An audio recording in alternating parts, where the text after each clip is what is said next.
G'day everyone.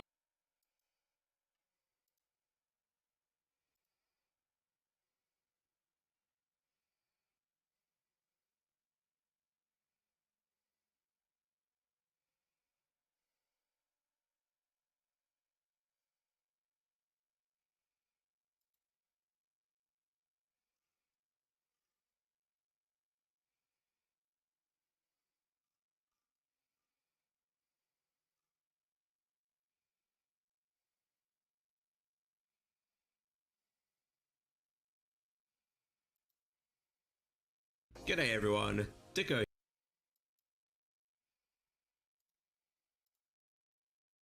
G'day everyone. Dikko.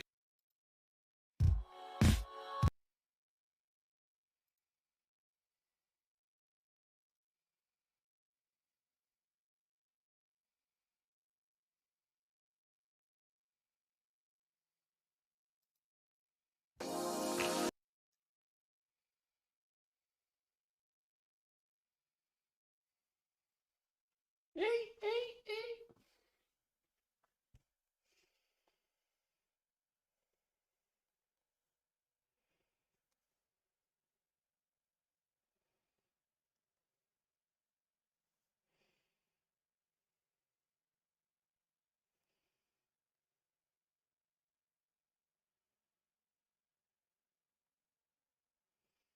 Murder, she wrote. I'm the biggest loser on this side of Twitch. I've been streaming year and a half. I can't get affiliate because I don't do nothing. No, my streams are shit. Every day I start, I think I am legit, but I'm not.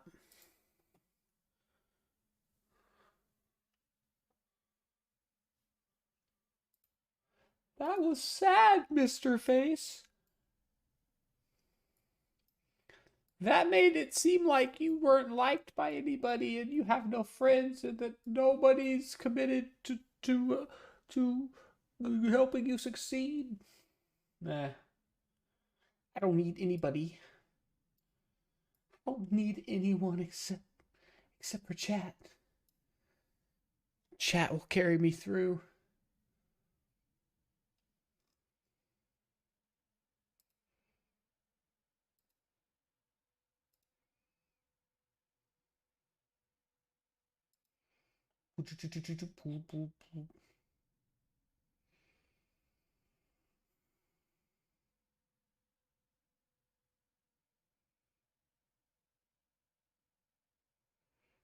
I'm excited to actually get into Blender and start fucking with it.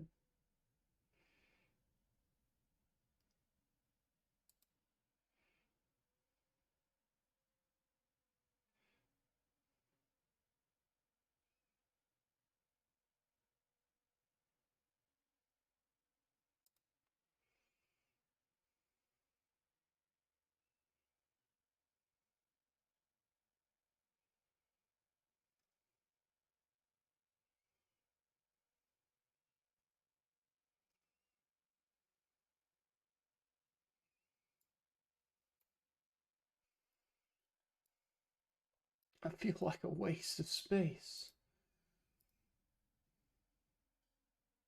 I feel empty. I feel, but then again, I don't feel at all.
Damn, that shit's nuts.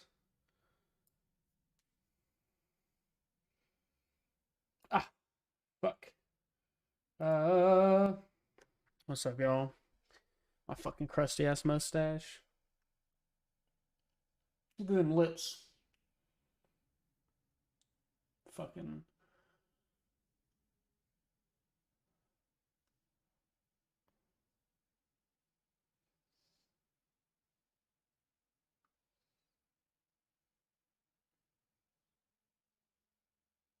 What the fuck am I doing? Look at that. My face.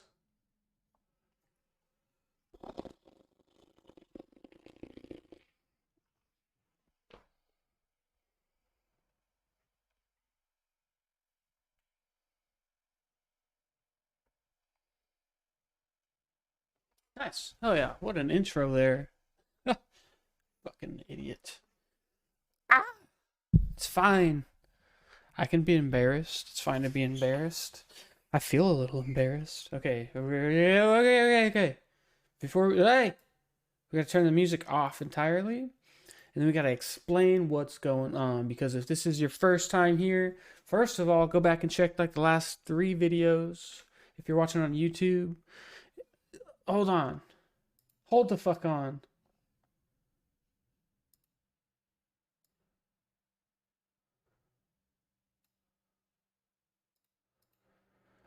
I'm gonna throw up. I ate too much. Okay, I got these little tarantula fangs. That's what I hate about my mustache the most. This little part right here that hang down. Oh no, go out that way, buddies. Come on, guys. Work with me, not against me. Doesn't matter. It goes right back to how it was. God, I ate too much Taco Bell. So Dikko is teaching us how to model for animation. We're going to possibly tonight, depending on how far I allow myself to go, but we are going to possibly get into Blender for the not the first time, but the first time since this lesson began. Our masterful, wise mentor Dikko, which is crazy because looking at the date this was published, where it's like 2 years ago he made this series, and it's gonna be how we get our character Cyber Fatty onto the big screen, onto imagine like a little fucking robot dude like in this area here of the screen, dancing around and shit. Well, he'd just be hanging out, but like I don't know. Anyway, we'll figure all that shit out. There's gonna be like a tons more we have to do. Like we're just now learning the modeling steps to. We haven't started modeling anything, right? We tried for a little bit, and then it was like, somebody was basically like, all right, you need to like watch this series, and then you start the series and it's like, you're gonna want to watch this whole thing through probably before even opening Blender, and then maybe you'll be ready. So that's kind of where we're at. We're at episode 8, modeling the clothes. Let's hop on over to our screen here and let's get started, because we've started super late. We're usually trying to go live around 6. It's just not happening right now for me. My time schedule is so fucked because of work and trying to just like have like that stream work life balance. Basically, nobody gets any of my time except for you guys and my place of employment. This is just kind of how it is right now. And it's probably only going to get worse over the next 5 years. I'm going to become a very lonely person. But I say that it really all depends on how much traction the stream gets, right? Because I'm like, oh, I'll be a lonely 0 viewer Andy, but that's not always going to be the case. It could. I'm not saying that it's a guarantee that if I keep streaming, eventually people will stop in and watch me. But it is a possibility. And then maybe the loneliness will fade away. And it'll be like, hell yeah. What's up, chat? How are we doing today? This is JC Face coming at you with another live exciting stream. And we're going to fucking do some shit together. No, not your girlfriend. My no. So let's get on with it. Episode 8, or part 8 of the modeling for animation series by Dikko. Um, let's go. G'day everyone, Dikko here with another kick-ass walkthrough. This is part 8 of a multi-part series covering modeling for animation. In this video, we are going to model the clothes. And you might think that... Okay, another disclaimer, and if you've watched the other videos or were here for the streams, you'll know this, but my character is pretty basic. He's not gonna have clothes, he's not gonna have hair, he's not gonna have a face. We went with like the most basic, and like there's no details. It's just like, it's like the perfect character model to start with, I feel like. It's quite complicated, but in reality it isn't that bad. We aren't going to do any simulation, there's no fancy tricks, it's just pure modeling. And of course, here's what I made earlier, and as you can see, it is still in line with that stylized effect that I'm looking for. And that's not to say that you can't make realistic clothing with this method, it's just that for my particular model and my particular character, I need to make something that's a little less realistic. That being said, we still follow some principal edge flow logic going through the clothing, and again, it's not as difficult as you might think. So without any further hesitation, let's jump right in. And before we jump into making the clothes, I want to get this character into a more neutral position. And what I mean by that is turning the T pose of the character into an A pose. And this is great for both the clothing and rigging. What is going on Twitch right now? It's fucking blowing my fucking... This is just something that I like to do. So as you can see, I've placed the 3D cursor at the point of the shoulder, and using soft select, I've rotated the arm exactly 45 degrees. I have fucking hand and I'm going to up, repeat that process at I don't the know elbow. the details on it yet. So reducing my selection using Control minus on the keyboard, I'm going to place the 3D cursor at the elbow. But here's a handy little trick. Using the 3D cursor's rotational feature now in Blender 2.8, I'm going to use the 3D cursor's rotational orientation to help aid in the rotation of the forearm. And this is honestly one of the best features that I think Blender has. So I'm changing the Y rotation of the 3D cursor to match the orientation of my arm, which is 45 degrees. And now when I switch the transform orientation to 3D cursor, I get the perfect alignment for my arm to be rotated 45 degrees in the Z space, according to the 3D cursor. So now I have a perfectly neutral 45 degree arm in both the bicep and the forearm. And that is just fan-fucking-tastic. So just a little bit of cleanup here and there, just getting those loops looking nice and even up the elbow there and in the armpit. Just a bit of cleanup and then we're good to go on the clothing. So you might be wondering why I'm bothering to even change it to a more neutral pose. Well, a lot of people would say that it's got to do with having a more neutral deformation in the elbows and arms and the shoulders for rigging and deformation. And personally, while that may be true in some cases, for me, it's more to do with total rotation of the arm and the potential for gimbal lock.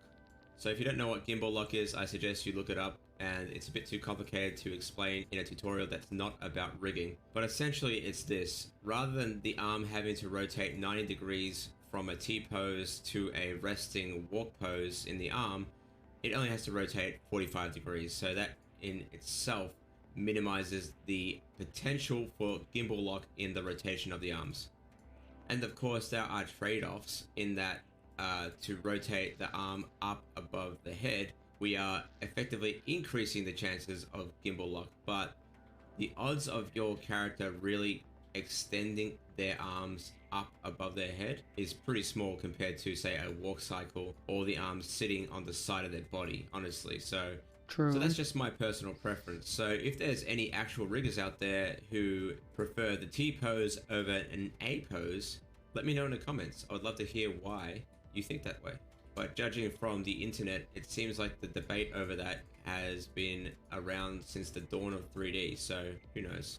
So jumping into the clothing stuff now, as you can see, I have already done the singlet, so I'm going to show you how I approached making her, I guess you can say kimono, if anything. And the method for creating the singlet was exactly as I'm doing right now. So I'm actually using my original body mesh as a basis for the clothing. So I'm basically just selecting all the faces that I think are necessary to sort of copy to the clothing, and then separating it, or copying it and then separating it to its own mesh. Because why would you bother recreating clothes from scratch when you have a perfectly good base mesh to build from?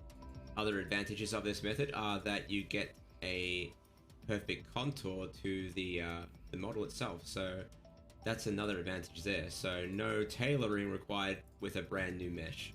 Okay, with that duplicated mesh, I am scaling along the normals to just get it off the skin just by a little bit.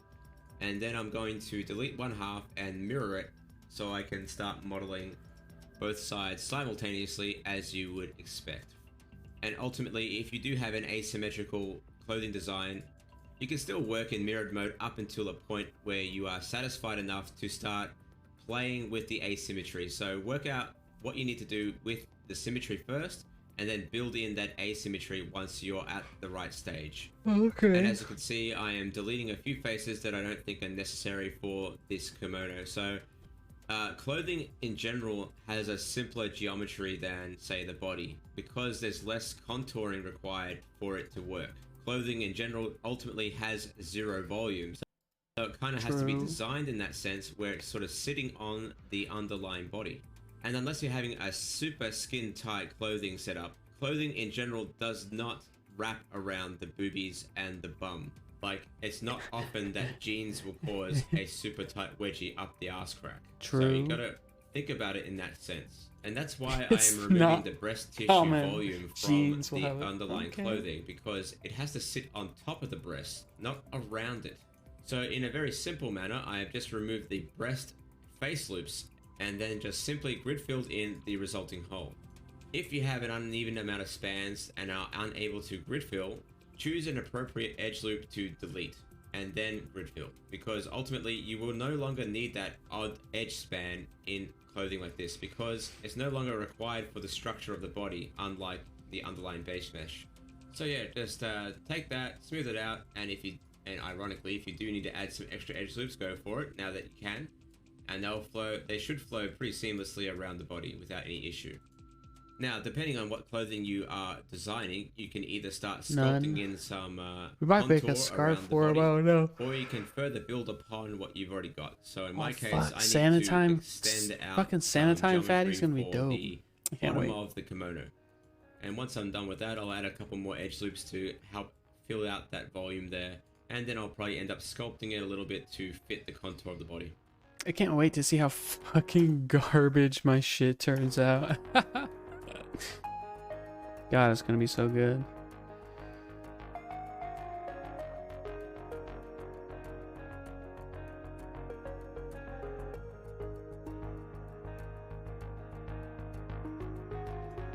And now if you're creating a shirt or something with a lapel like I am with this one, you need to start thinking about the edge flow of the collar and how it flows down to the rest of the jacket or the kimono or the t-shirt that you're working on.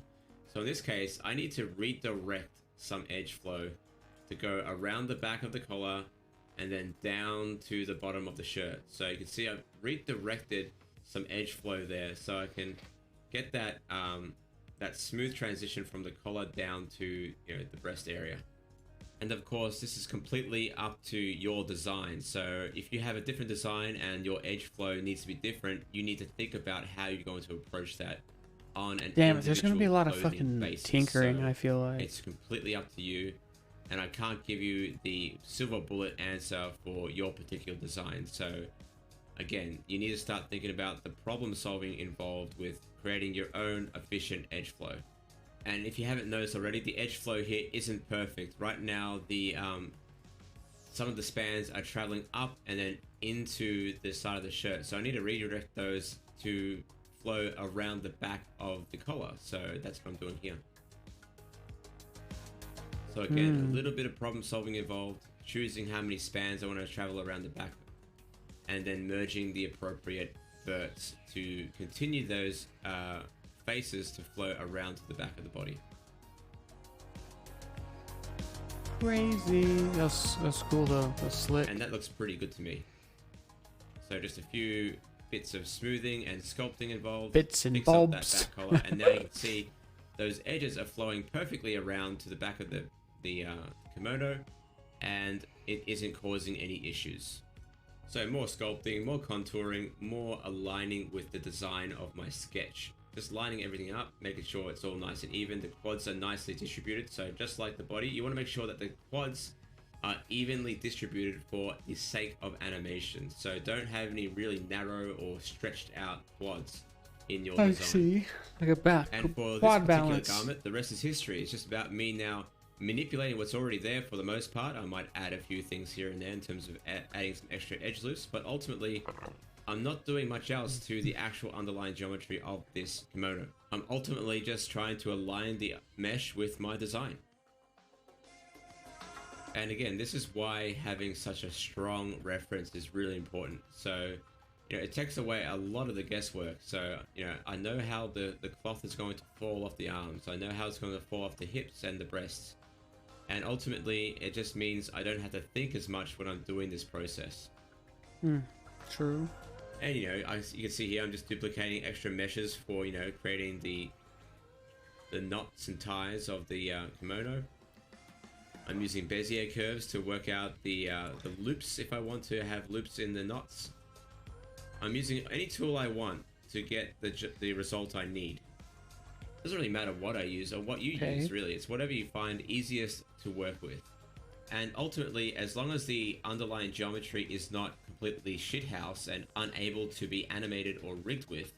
Which is the entire purpose of this series has been, is like making sure that the underlying modeling is like good for animation. Then it doesn't really matter what method you use.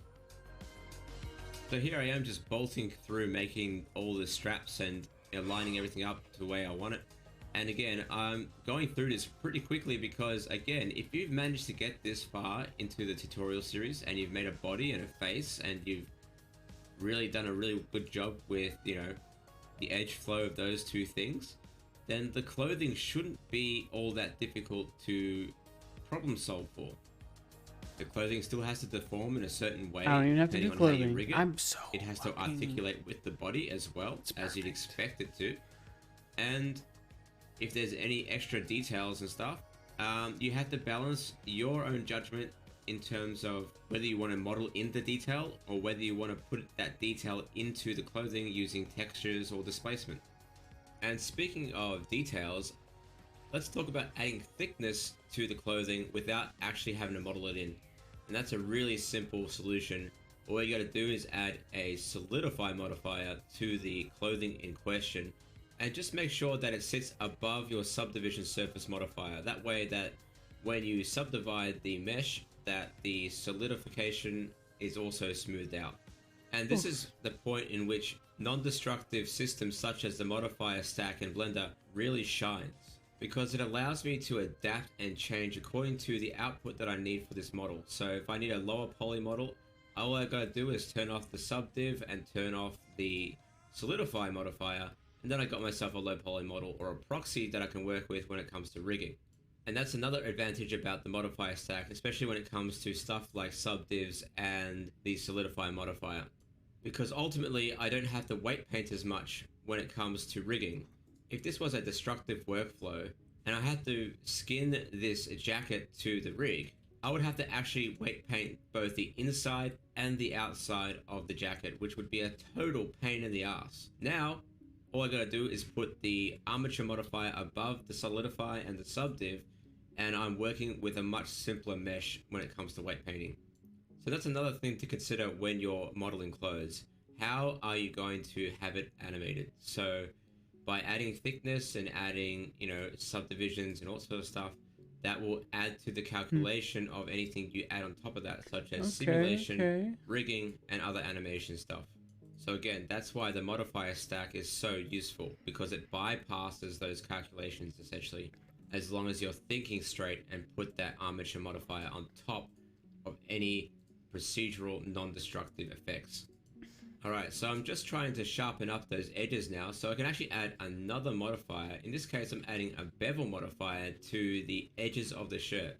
So using a edge bevel weight value for the edges of the shirt, I'm able to get those corners or edges of the shirt nice and sharp. And this, of course, is a stylistic choice. You don't have to do this. It's completely up to you. And in this case, I'm placing my bevel modifier before my subdivision, but after the solidify modifier. So the solidify modifier will calculate first, then the bevel modifier, and then the subdivision. So that way I'll get that sharp corners on both the inside and the outside of the kimono. And then the subdivision surface will just smooth that out a little bit.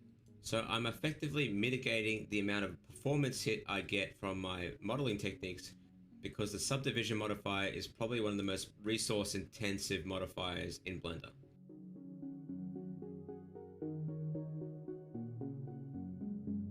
And like all things in the 3D modeling world, there is a degree of trial and error, so don't be afraid to experiment with values, see how things work, and play with the feature set that you are given. And another thing about the scale thing I've been talking about or harping on about for almost every video of this series, notice how with the solidify modifier, I'm using a metric value.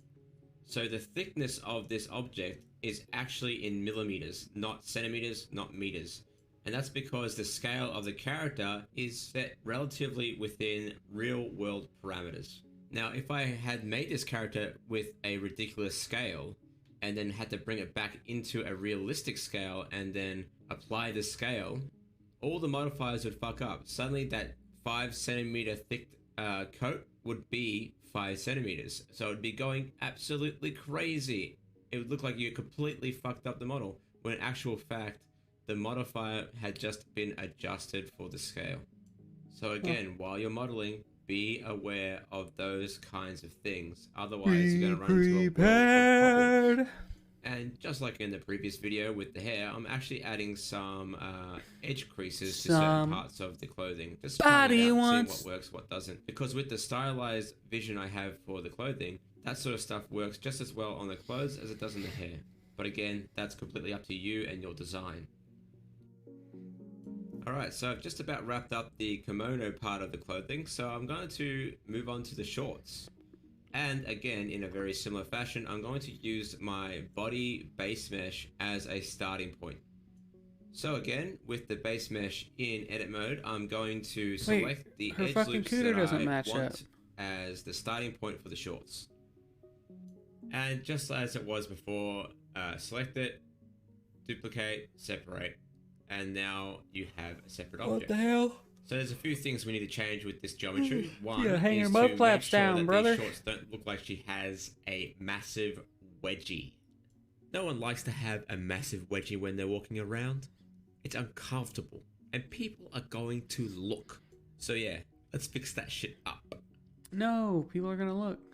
It's fine.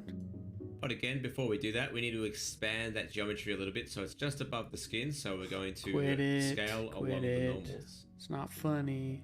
Just so it stays above the skin a little bit. Just like that. And now we need to remove some of those edge loops around the back of the shorts so it sort of joins up and stretches between the butt cheeks rather than going inside them. So we're going to delete one half of the shorts for now. Eat my shorts. And then we're going to select the appropriate faces that we need to delete. So in this case, it's that change in direction that formed that butt cheek, so we don't need that anymore.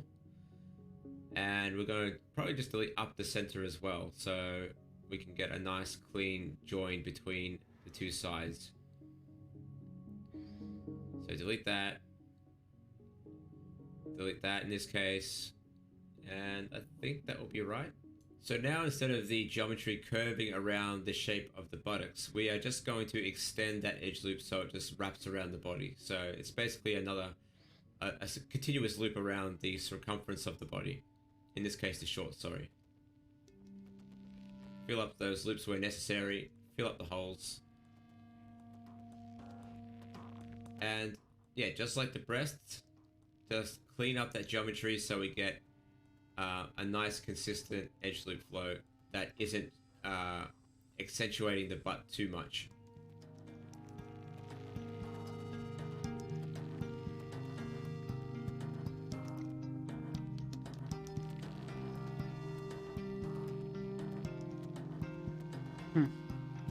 Okay, once you've wrapped up that and filled up any holes that need to be filled, it's time to even out those quads and get us a nice, clean, distributed topology. Smooth out those verts, redistribute those, and make sure it's nice and even. Okay, once you've done all that, you can add a few extra details to the clothing if you want to. In my case, I might add a few like fake stitches down the side of the legs. So, you know, you can see in the design there, the shorts have a little bit of a, sort of like a seam along the sides. So I want to add that to the geometry itself. And again, it's not that complicated. I just add a few edge loops down the bottom and on the sides. And then I sort of split the bottom so it has a little bit of a V shape at the bottom there. So I'm basically creating some sort of edge flow that sort of mimics the sort of stitching direction that I want. And again, this is optional. You don't need to do this. I mean, ultimately, I could have done this just with texturing, but I felt I'd give this a go just to see how well it performs when it deforms. So, again, optional stuff here. It's up to you with your design. It's up to you how you challenge yourself with your design. So yeah, this is just something that I'm doing for my design only. So, again, it's completely up to you. Yeah, like, I'm not doing any clothing on my dude, so luckily the video's almost done. And jumping back into the singlet, actually, we'll be done at like video of the same sort of details I'm adding to the shorts to the singlet. The thing I don't get, sort of fake stitching. So this is where that like, whole I guess it edge makes flow sense. thing comes in handy that I talked about at the start of the video. So now I have that I don't stitching, think we're planning on and I'm able to have it travel all getting the to way the point where around we're rigging in to this the back of the tutorial. It's We're really going to easy look up to do different when rigging you think about the edge flow tutorials. He may even have and that's just stuff about on it it. when it comes to this particular character's So we might just stick with Dikko's until and obviously we can't, this is not a if very we can't ever, complicated you know. He's like, clothing design for don't this stream character. my shit. That being Don't said, upload it still goes to you show streaming you my shit to YouTube. the kind of Okay, I'm considerations sorry. that you have to give I'm a to nobody though. the modeling The likelihood of me popping up on anybody's radar for watching their shit is like slim to none. process with clothing. So the same things apply as it did with the body. Proper edge flow, having a good plan on how to do it, proper reference, all that sort of stuff matters. And if you have all those things in place, the process becomes a lot less painful. So when you're designing your own clothes and when you're about to build them in 3D, think about those things as much as it did with the face and the body. And I guarantee it, the process will feel a lot less stressful. Also, a lot of artists starting out with this sort of stuff tend to feel like they have to build in all the detail into the mesh itself, when that really isn't the case. I mean, buttons and stuff like that, you could probably model individually depending on what kind of animation you're working on. But stuff like stitching and pockets and all that sort of stuff, you could get away with just texturing that shit in, especially if the hands, especially if the character isn't really going to interact with the pockets or anything like that. Just think about how you can save time and make little cheats to make your life easier. Smart. Alright, so let's just check this out with a quick little mix animation just for a bit of fun. Ooh, look at her, she's dancing. And again, this is just straight up mix animation, nothing fancy in terms of me actually fixing anything. I saw some clipping through the pants there. Yeah, I'm pretty happy with the result. And as you can see, it still deforms as you would expect because we've put in those correct edge loops where we need them. And we've done the proper planning and maybe not, I don't know. So no there's definitely cloth simulation, no nothing. So in the next video, we're going to fix up a few things that we may have missed. So you may have seen it in the video there. Next video, we're going to fix up a few things that we may have missed. So you may have seen it in the video there. The toes and feet. And we're going to do some extra stuff to the body to give you a little bit more flexibility with the model. So you're amazing, then, Dikko. Catches and have fun. Catches. G'day everyone, Dikko here with another kick-ass walkthrough. Dikko! This is part 9 of what I can finally say is a 10-part series about modeling for animation. And while this might be the 9th video, this is actually the last video featuring Sophie as a character that we were modeling throughout this series. Because in part 10, we're going to do something a little bit special. And I don't think it's something that's talked about often enough, so that will be fun. But of course, in this video, we are all about Sophie and what's left with her. Well, time has come to talk about her feet. And I say that with humor. Look at those toes. Out of all the requests I've had during this series, I've had a disproportionate amount requesting me to talk about her feet. I don't know what that says about my audience, but I'll just take it as a professional request. And I've roped it in here with other things like adding some teeth and a few extra edge loops for the stomach, because these are really extra bits, to be honest. I mean, in most cases that you're going to be building a character, the character's going to be wearing shoes or socks or something like that, so the odds of the character showing their feet is pretty small. So I consider this more of an optional extra for those building characters. But lucky for you, my characters will be showing their feet in some capacity, so I guess you're in luck, feet people. And again, this is not going to be a full-on step-by-step process that I go through when it comes to the feet, because the feet are actually quite complicated when it comes to geometry, and in a weird sense they're actually more difficult than hands to pull off correctly. And that's less to do with the anatomy of the foot and more to do with the topology in terms of edge flow. And as you can see, I've already split the model in half again and mirrored it, because obviously I don't want to model the same foot twice. And I'm starting off by just flattening out the base of the foot, because I just want to have a nice clean point to start from. Because obviously when you're rigging a character, you want to make sure that the foot's planted firmly on the ground. And in theory, because you have a nice base to start with, the modeling process should be a little bit easier to deal with. That being said, in this video you will see me sort of construct and reconstruct the foot in different parts, because I'm trying to get the right kind of edge flow across the span of the foot. Furthermore, I wanted to showcase in this video the fact that even if I model these sort of characters all the time, there is a large degree of trial and error, problem solving, and mistakes will always be made along the way. It's also the case that every model that you make is different. Every foot you ever make is going to be different depending on the character. So the approach that I'm doing today is reflective of this particular character and the amount of spans I have available to model with. So the case might be completely different with you, because you may have modeled your leg and foot a little bit differently to mine. And you may be asking, why, Dikko, if we were so particular about the spans in the arm and how it reflects down to the hands, why aren't we doing the same for the foot? And that's actually a really, really good question. And ultimately, my answer would probably be yes. It would be better if we had a similar amount of spans going down and around the leg. But there are a few differences to the hand versus the foot. One, there's a massive change in direction, obviously, from the ankle down to the foot. So that's going to change the amount of spans that you have available. Secondly, the large toe, which is basically the thumb on your hand, if you think about it, is facing in the same direction as the rest of the foot. So therefore, you can't just extrude out the big toe as a separate entity like a thumb. They have to travel in the same direction. So therefore, the amount of spans traveling up the foot in the same direction is actually an uneven amount versus the 4 fingers that you have on a hand. So you're going to have to do a lot of sort of reduction in geometry to avoid those spans traveling up the leg. So that's another problem-solving exercise that you need to perform when you're modeling out the foot. And if you're going for a more realistic approach for the foot, so you want to get all the padding and stuff in the bottom of the foot and on the heel, you may have to build out that geometry as well.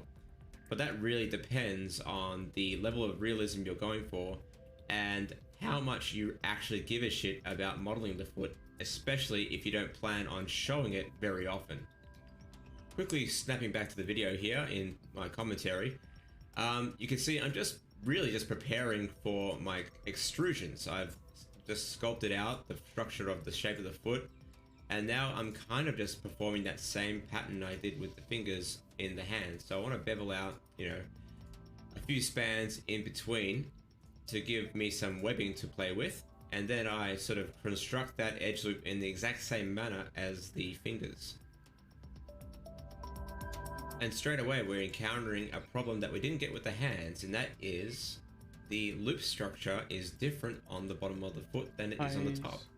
And that's down to the way that I extruded out that foot structure to begin with, but now I have to sort of think a little bit differently to the fingers in the sense about how and where I sort of join up these beveled edges. So as you can see, there's another problem there. If I add another loop, I'll have to have those spans travel up the body, which I don't want. You can kind of see my thought process happening as I do it. I'm sort of thinking, how do I sort of mitigate that? So I've done an extrusion to add another edge loop outwards, so I have some space for that bevel, basically. And as I was doing this, I was thinking, wait, actually, this is actually a really good idea, because I'm actually building out that first knuckle without really any extra effort. So you can call this a happy accident, or just, you know, sheer luck, or just whatever, but ultimately it's me problem solving on the go. And that's a good habit to get into, and you should be thinking about that as you get more and more into the 3D sort of modeling world. You should be able to problem solve on the fly as you encounter them. And you can see here as I'm modeling, I'm kind of trying to follow that same method that I had with fingers and hands at the start of our series here. But, you know, ultimately it's not quite working because I have 5 spans going up the foot rather than 4. And so I'm trying to compensate for that in different ways, and it's not working in some, compensate for things in different ways. You know, ultimately, if I didn't need this kind of detail for my foot, I wouldn't really bother doing this. But if you are in that position where you kind of have to do that, then again, you have to problem solve for your particular puzzle, essentially. And if you have a very specific look in mind, especially in terms of anatomy, it's really important that you take the time to find that correct kind of reference. And especially between men and women's feet. I mean, goddamn, they are so different between one another. It's actually kind of ridiculous how different they are. And obviously the same argument can be made for hands as well. But something about feet that makes it that much more difficult to get right between the genders. It's actually kind of mind-boggling how... Oh, say something interesting, random, or do a little dance. My oldest brother ended up in the ICU for the last week due to low heart function, and he's looking at possibly having to get a heart transplant. It's possibly interesting. I don't know. Definitely random. How difficult it is. Then, of course, you have different kind of foot structures. So you got people with higher arches, lower arches, flat feet, all that sort of shit. So again, when it comes to designing the part of this, the world this part of the model, is my oyster. Maybe it's just damn, Pan's killing a stylistic thing. Try and think of a proper style that can match the rest of your character. So if you have a petite, light woman, maybe think about how those feet would be structured to carry her weight. If you have a big hulking dude, you know, maybe you need to build some Hulk feet. You never know. Just work through it. And here I am. I'm just trying to close off my loops, trying to get something a bit consistent across everything. But there are still some issues involved with this foot. Namely, there's a degree of spiraling going on along the span of the foot. But I've put that aside for now, and I'm working on the actual structure of the toes. That's what my toes look like. And the toes themselves are more complicated than you might think as well. They still have knuckles, they still have mass, they still have padding, and they are not perfectly circular in their structure. So it's a really strange sort of structure to work out. Oh fuck, toes are weird from as shit. Character to character. And it's really easy to create these weird nubby things rather than toes. So it actually takes a lot of time to try and get that structure looking correct. And right now her feet look really tiny. And when you look at toes themselves, they're actually longer than you might think. Yeah, they are. So think about that when you're designing He's like fucking blowing my mind right now. Even now, the length of the foot is just way too long compared to the toes. So I'm going to be spending some time to rectify that later on in this The bottom of the toes seem really short, but then like the top of the toes are weirdly long. I need to fix that, which is a real pain in the ass. And that's down to that 5-span issue as well. Man, this motherfucker's got me thinking about my feet way too much. The spans that I've tried to design. Supposed to be focusing on 3D modeling. I'm really trying to make sure that the spans along the length now of the I'm foot like freaking out about my toes in different ways. And you could probably argue that spiraling isn't so much an issue as long as it's isolated within the structure of the foot and doesn't travel up the legs. But, you know, may as well be consistent with my design. I want to make sure that's a nice, clean design. Well. So, mayonnaise. let's try and fix that, basically, is my mindset. So, here I go, trying to fix that up. I've actually removed much of the structure of the foot on the bottom and top. And I'm trying to sort of puzzle solve my way through it. And, you know, I did actually have to build in another span there. Cube. I think I remove it down the line because I don't like the fact I can solve a Rubik's Cube. To the body That's again. About the coolest thing that I can ever here do. I go. Just try to work things out. That's not true, JC Face. It's not true at all. Going through the structure of the foot. You can do and there are some anything places you where want. you could probably get away with redirecting the flow of the toe, namely on the edge of the big toe, because the knuckle actually expands outwards to the side on the big toe. So that's probably where you can probably fill in some extra geometry if you needed to sort of redirect some of that geometry. That's a good hiding place for that, for instance. And you can see I just fixed up the flow there, and now the flow is nice and consistent because I added that redirection there in the toe, in the big toe. And of course, as you can see here as well, you can see I'm trying to find creative ways of reducing topology up the span of the foot. So I don't want to have it traveling up the leg. So doing these interesting sort of redirects at the bottom of the foot has really helped. And it's also just coincidentally and just by accident really allowed me to get that arch structure into the foot as well, which is really cool. She's offline. Again, it's really down to the design of your foot, the design of your character, what topology you have to play with, and really taking the time to sort of dig yourself out of your own grave, essentially. And some people might be a little bit peeved because I'm not doing that step-by-step breakdown of the foot. How many follows does Pan have? I have to say this again and again, I think. Again, starting from the start of this video series, this was an intermediate series to begin with, and the idea is here for you to learn. This is an intermediate series? For character design issues. Why was this recommended to me? Do things step by step, because you don't end up actually learning anything if you just think that knowing the tools solves the problems. It's really about understanding the concept. So understand the concept first, then worry about the tools. Alright, jumping into the abs. I wanted to add a little bit more structure to the abs because this is a great way of allowing you to build out form and volume into the stomach.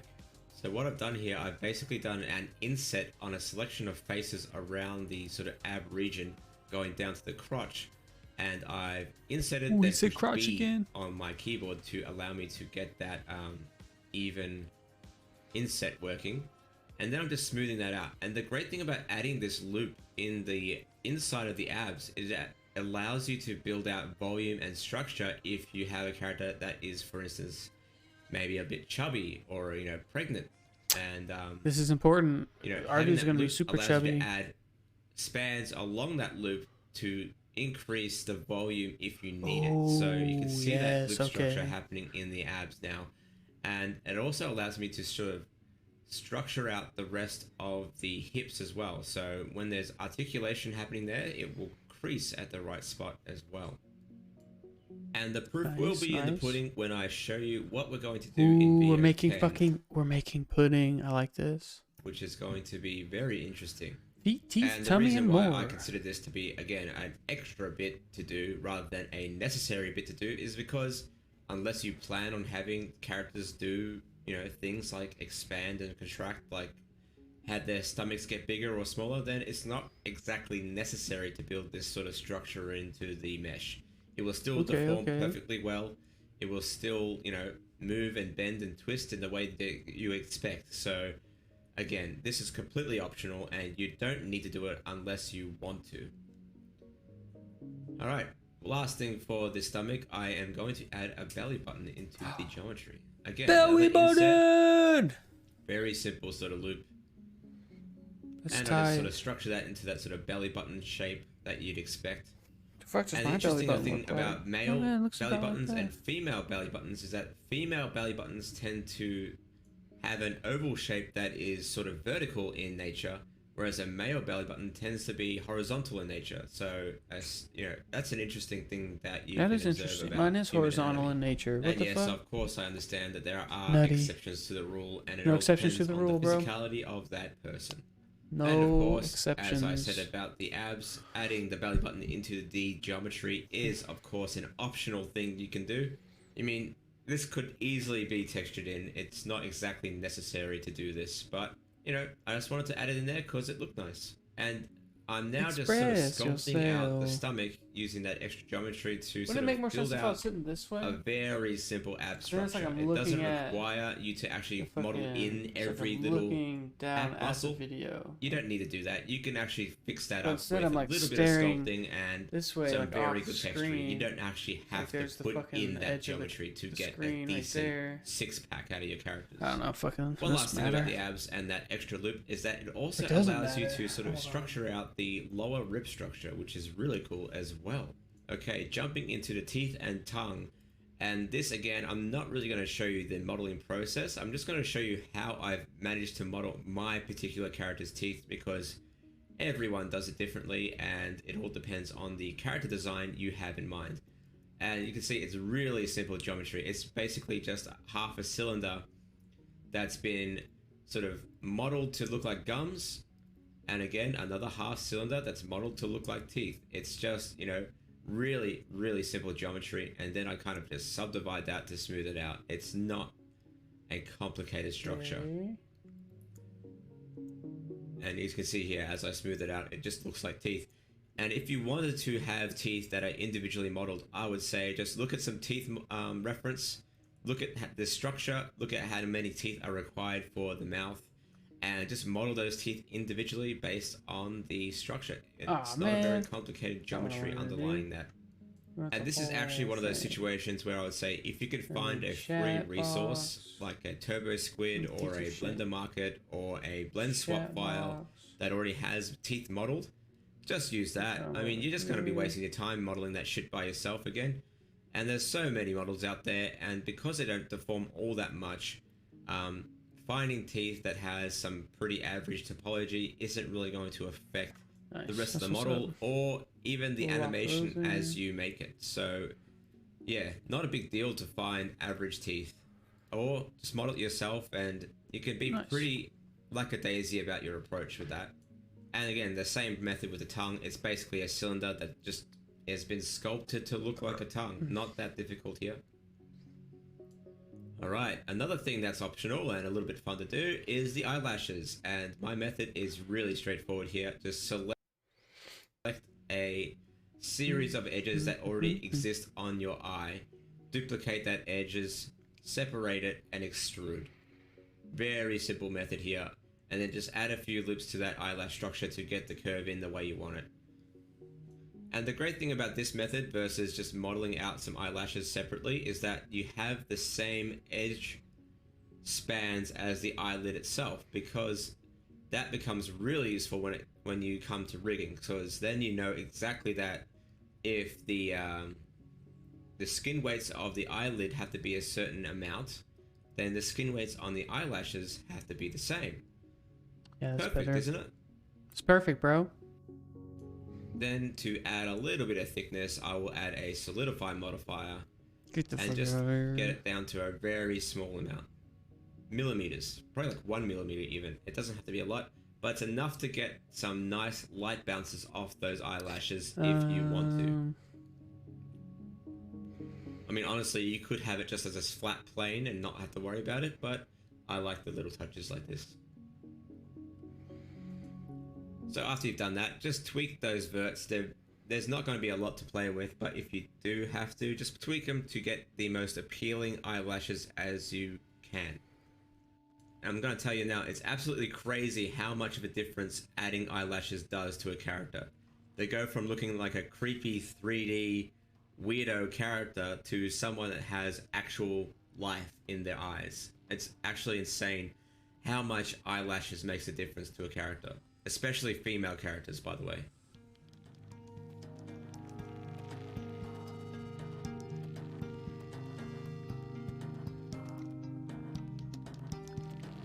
Alright, last but not least, but definitely just as optional as the rest of the stuff I've shown here today, I'm going to add some procedural effects to the mesh. And one of my favorite things to do is to add a bevel modifier to the underlying base mesh of my character. And I do that by assigning bevel edge weights to specific parts of the body. So one of my favorite parts to do that for is the fingers, because I can get some nice blocky structures out of it. And it's really great for those sort of designs where you are going for stylization. Think Wreck-It Ralph style fingers, where he's like super blocky and chunky. So without adding actually any new geometry, I'm just going to assign these edge bevel weights and then use the modifier to bring in that extra geometry without really adding it to it. And of course, the great thing about having this effect instead of modeling it straight into the geometry is that if it doesn't look good, I can always turn it off or remove it completely. And you can see what the effect has done already by switching on the bevel modifier and assigning it only to work on those bevel weights that I talked about. I'm getting these really nice, sharply defined fingers. And you can add this to anywhere in the body that you think is necessary. Other good suggestions would be the brow, the character maybe, the nose bridge, lips, maybe the ears. Anywhere really that you think it could really benefit from this. And now the rest of this process is just about polish, really. Polishing up the model where you think is necessary and doing all the last minute tweaks that you think will really help bring that character a little bit more to life. So I'm just sort of flattening out the profile, the fingernails. I'm not actually going to model them in this character, but you could if you wanted to. You can actually extrude out these this area, separate the mesh, and then sort of create fingernails that way. But otherwise, this model is basically finished. It's ready to roll, ready to be rigged, ready to be textured in any way that you wish. So let's have a look at the final result here. And of course, if you're planning on animating this That's actually your first. make sure that your you first time chatting. curve objects into a mesh object What's so up? it can be weight painted accordingly. We're like stream buddies. Anyway, back to the conclusion. Let's see the final result. And you may have seen this video earlier in our previous episode, but this is the final result. And I think it looks pretty damn good. So what have we learnt out of all this? We've learnt how to model with articulation in mind. We've built out our deforming mesh. We've created clothing. We've learnt how to make polygonal hair that can be animated. And now it's at a state where it can be rigged, textured, and animated, which is pretty damn awesome. So the last video of this series, I may as well tell you what it's going to be. It's going to be how to convert this character into something like this. Whoa. Without any real extra modeling required, apart from the clothing. So with the same underlying geometry. Wait, are you saying that we can, once we make one character, we can use that character to make whatever character we want? Damn, yeah, why wouldn't that work? That's actually nuts.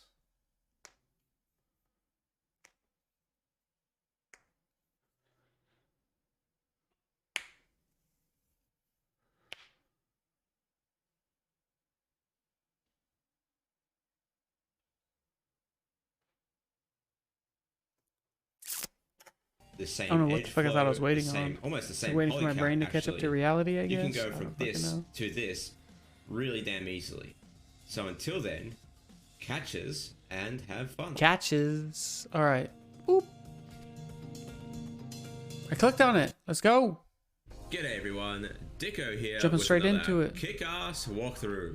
This is part 10 of a. All right, starting part 10. So we're getting super fucking close to getting into Blender and actually fucking starting on our shit. For animation, and yes, this is the last video of this series, and it's been a lot of fun making it, but all good things must come to an end. But before we wrap up, I want to talk about one really cool thing, and that is reusing the models you create to create other characters. And not only does it save time in terms of modeling and not having to start from scratch, but it's also great for rigging and animation. So obviously we've been working on Sophie for this past 9 videos, but with this video we're taking her Cloudy. and changing her into this lurk big, away. fat, I'm lurking dude. in And Pan's not, chat. apart Well, I mean, from the say I'm breast lurking, tissue, but I the got underlying it. mesh and edge flow Hold is up. exactly the same. We're chilling, as watching Sophie. them go. Nothing has changed. Appreciate the lurk though. With exception, I'm loving of it. course, of the clothing, which has to So be fucking hard to get viewers. But the body itself, I feel including like I the can't even face, pay people the for that crotch, kind of the shit. butt, Yo, and the legs follow. arms, Hell yeah. the actual edge flow Keeping me and the mesh above. itself Oh wait, no, I is think I just tied with practically Pan identical. on the follows. So as such, this video is actually going to be a really simple thing to talk about because really, when you think about it, there's not much modeling involved apart from the clothing. So, oh he's in here. He might see you say that.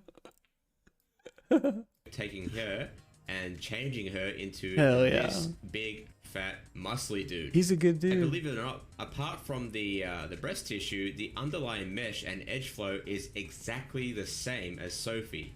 Nothing has changed.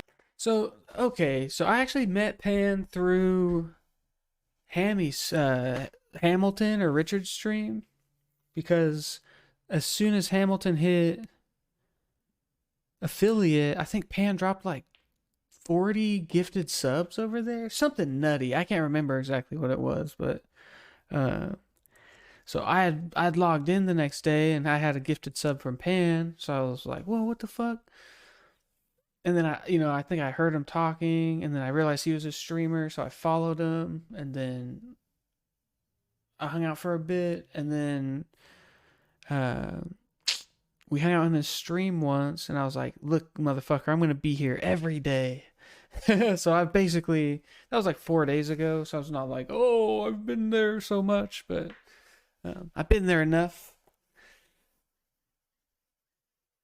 But it's good shit. It's good shit. Oh, that's what I was gonna get to. Fucking ADD or some shit. Does anybody know what happened to Richard? He tweeted today saying that he's not gonna be streaming anymore. Well, he said, I'm not gonna be streaming tonight or possibly longer, is what he said.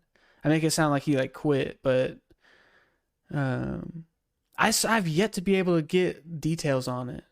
I don't know what happened, but yeah, I have no idea. He does. I'm in his Discord, and I tried to hit up his brother today and was like, hey, do you know like what happened to him? Like, I'm kind of addicted to the stream, man. Like, I've literally been watching him for like 3 weeks now. Like, he's up there. He's fucking my top, fucking over. Where's my fucking finger? Over there. He's the top dono. He's my only dono ever. And now I have donos turned off, so he'll forever be up there. I have to figure out. Well, anyway, doesn't matter. Change. But yeah, I don't know. I need to figure out what's going on with that. With exception, of course, of the clothing. Because if it's something I can help out with, like I want to, see. The body itself, but yeah, that's what I'm worried about. I'm worried it's something like personal, and that's why nobody's saying anything. And if it's something personal, then it's like, what the fuck could it be? And like, it's not really my place to know, but it's like, fuck, I want to know. Because if it's something like, oops, they forgot to pay the internet bill, like, bullshit, send me the check or send me the invoice, I'll pay that shit. But I don't think that's it. I think it's something deeper than that. But I just don't know. The crotch, the butt. I may never know. I just hope he comes back and soon. The actual edge flow and the mesh itself is practically identical. So as such, this video is actually going to be a really Dude, my simple fucking thing to TikTok talk has been about, blowing up today. Really, when you think about it, there's not much modeling involved apart from the clothing. So, obviously we already talked about that in the previous videos. So really, it's about just pushing and pulling verts around to get. Like, it's Sophie my first time getting likes on one of my videos that I have concepted up. And what I'm doing here, I'm basically just removing or hiding. And I thought about that too. Like, he's been committing some serious time to the stream. And there's not many people I know that, like, if he was like getting like, if he was like clearly making a living off of the stream, it would be one thing. But like, there's not many people I know that could, what's the word for it? I'm not trying to, I don't want to make it sound like I'm trying to like talk shit. It's hard to do though when you talk about people, especially he's not here, so it's like he can't be like, you know, it feels like I'm talking behind his back, but I'm not. Just put that out there. I'm not trying to be negative. Just I don't know. There's only like one other person that I've met in my life that has the capabilities to be at home all day. So yeah, I hope he gets good. I hope everything works out. I hope he figures his shit out. I hope he's live tomorrow. I hope he's live tonight. I hope he signs in and it's like, yeah, we figured it out. Everything's good. It's like, hell yeah, motherfucker. Now, turn that stream on. Dance for me, monkey. Dance. No. Oh, it's so fucked. It's a reference to a song. I probably shouldn't have said that. There's a song I listen to that talks about, you know, what's that? How's it go? Fuck. It's a woman's art. It's a woman artist. She's singing. The lyrics are like, basically like she already dances, but you're paying to see me dance, even though I don't know, fucking whatever. That are no longer applicable to these. But it makes like references to like Dance Monkey or whatever. Just in case. You never know if they're going to be useful in the future. So I think it's a reference to like people used to own monkeys and train them to do like tricks and shit on like street performers or like, yeah. Anyway, what am I talking about? Oh my god, we're just like going on dumbass tangents. Anyway,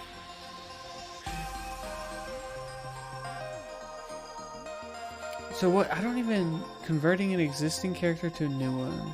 I feel like I've missed. No, we haven't missed it. He was just doing the intro. I am trying to learn how to model a character. It's like this is like my introduction into like learning Blender.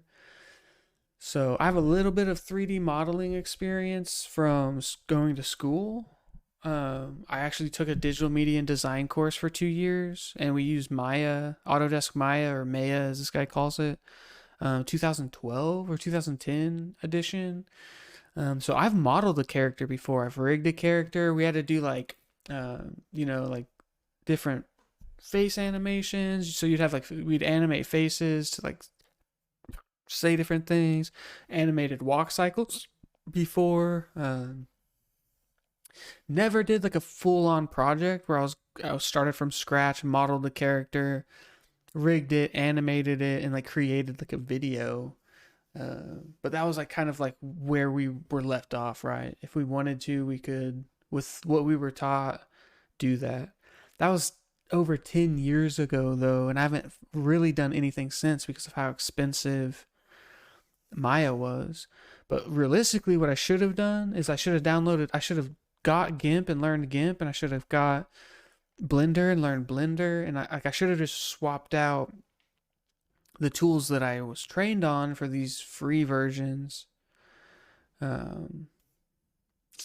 So these last 4 videos have been useless to me because the character that I'm modeling isn't actually gonna be damn.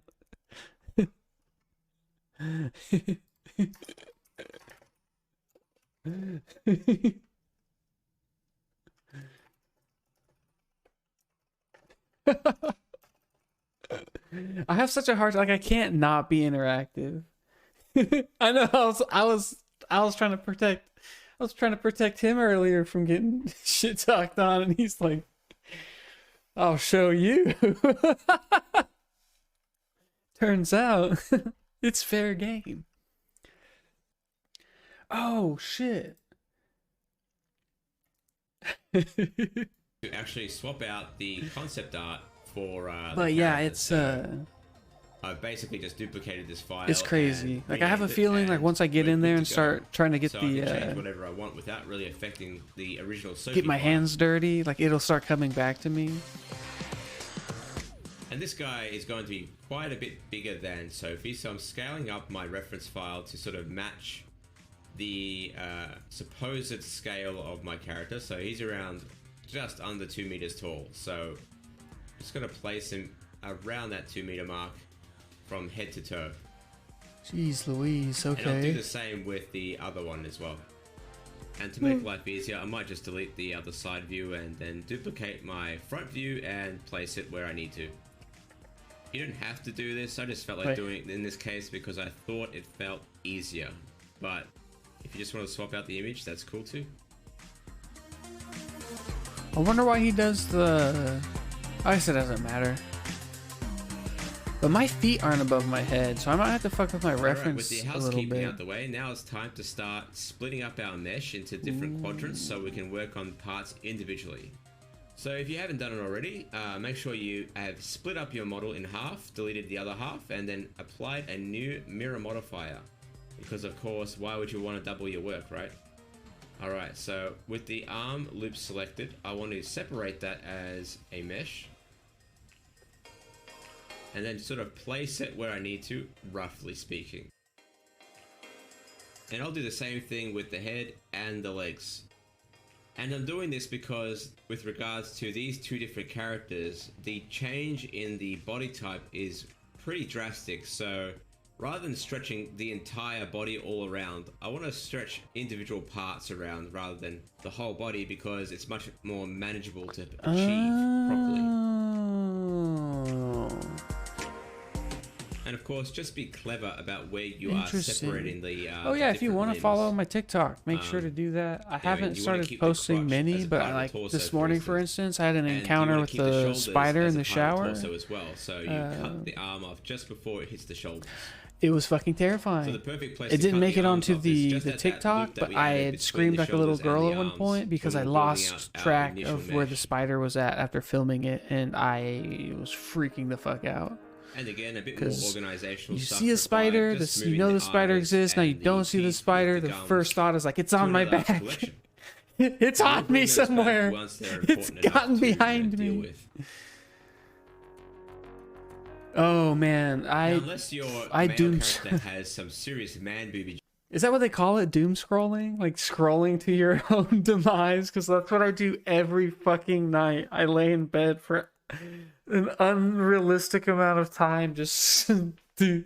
And if one makes me laugh, I fucking share it to the girlfriend. And like, she probably has like this infinite fucking list of TikToks she'll never fucking watch because I'm just just spamming her with bullshit I think is funny. Oh man. Ooh. Hell yeah. She shares them. Oh shit, I need that. Okay, so she shares some with me too, but I don't ever watch the one she shares me, like ever. I'm like, I'll like look at it, look at the, oh man, I feel like she can hear me. I'll like look at the picture of it and just like immediately be like, no, I don't want to watch that. I ain't fucking watching that shit. But then I spam the shit out of her with them. And she'll, yeah, it's so fucked. It really is mean. Now I feel like I should go back through like the months of TikToks I have that I've never watched. I imagine it right now in the living room, just like seething. That motherfucker! I've watched so many TikToks, so many hours wasted, and he hasn't seen a single fucking one. Oh, it's so funny. No, she probably doesn't give a shit. She probably knows that when she sends them to me that I don't watch them.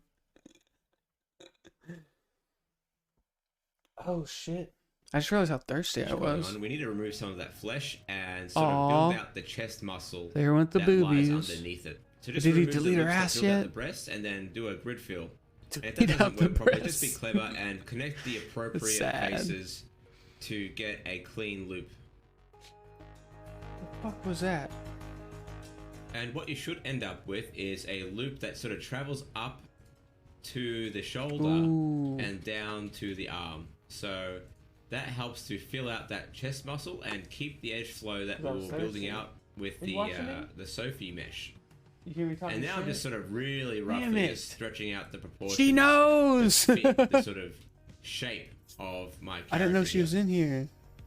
And I just wanted to show you this because I want to emphasize that hold on. Things look really, really fucked up for quite a bit of the time. Whoa. I looked away for a second and I feel like I missed something.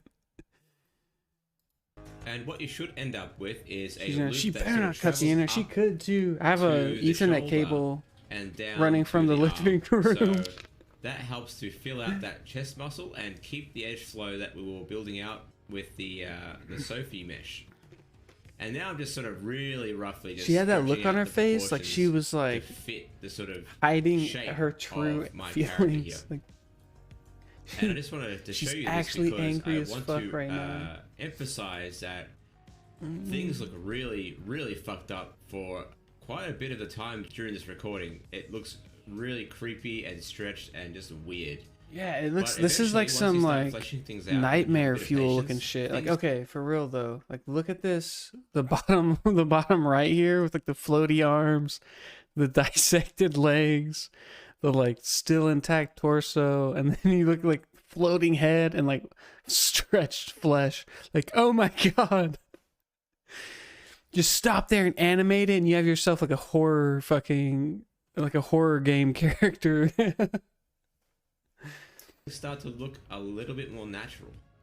And just notice that I'm switching pretty often between sculpting and just editing. Okay, one of the things like that he does a lot of that, like I feel like he has, oh pun intended, brushed over several times, is like how the fuck he's using the brush tool.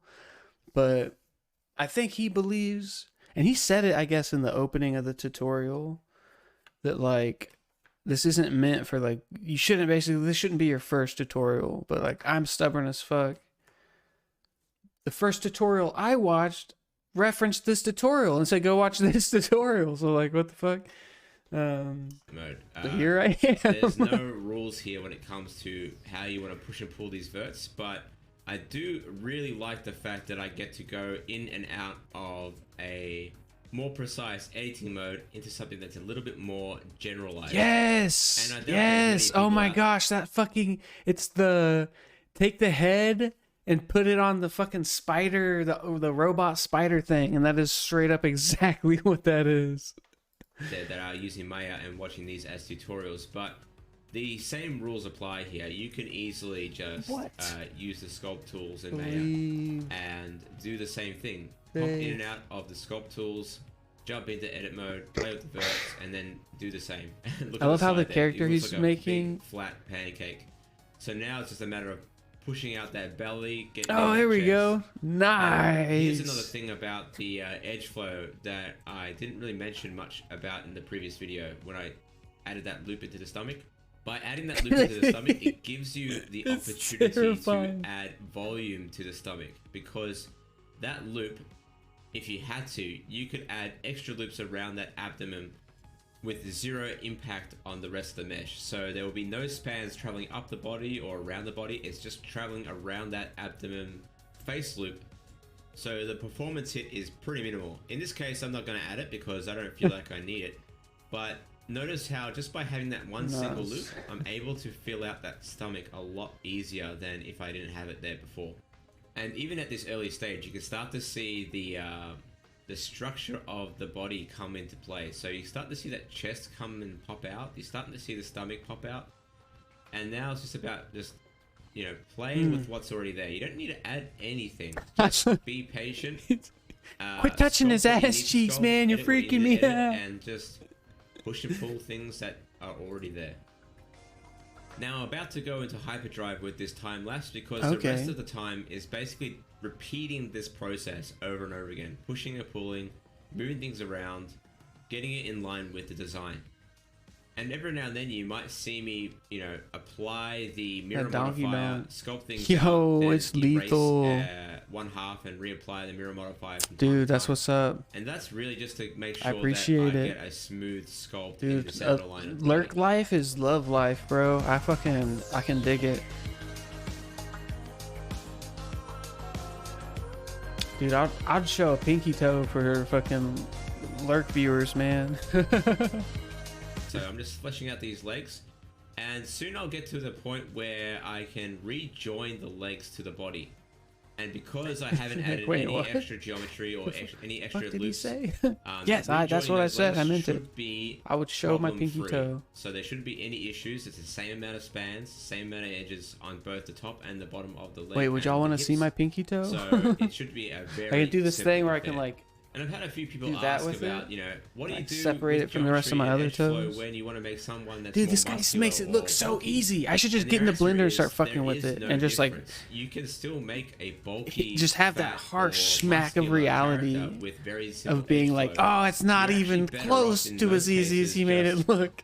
Using textures to emphasize muscle structure, unless of course you plan on doing some ultra realistic muscle structure. But I don't know. I think I can figure it out. Again, I have like some minor. I say I have minor training. It's just like outdated training. Do you really think that the geometry of the characters from the Gears of War series, who are absolutely ripped, fat, muscular dudes, do you think the game assets actually have all the muscles modeled into that game asset? No, I don't think that. Not. It's definitely not. Texturing that makes them look super bulky, ooh, muscular. You know what's cool about this though? I have a buddy that's into game designing, and I bet if I got good at modeling, we could work together to make some cool shit. Or he could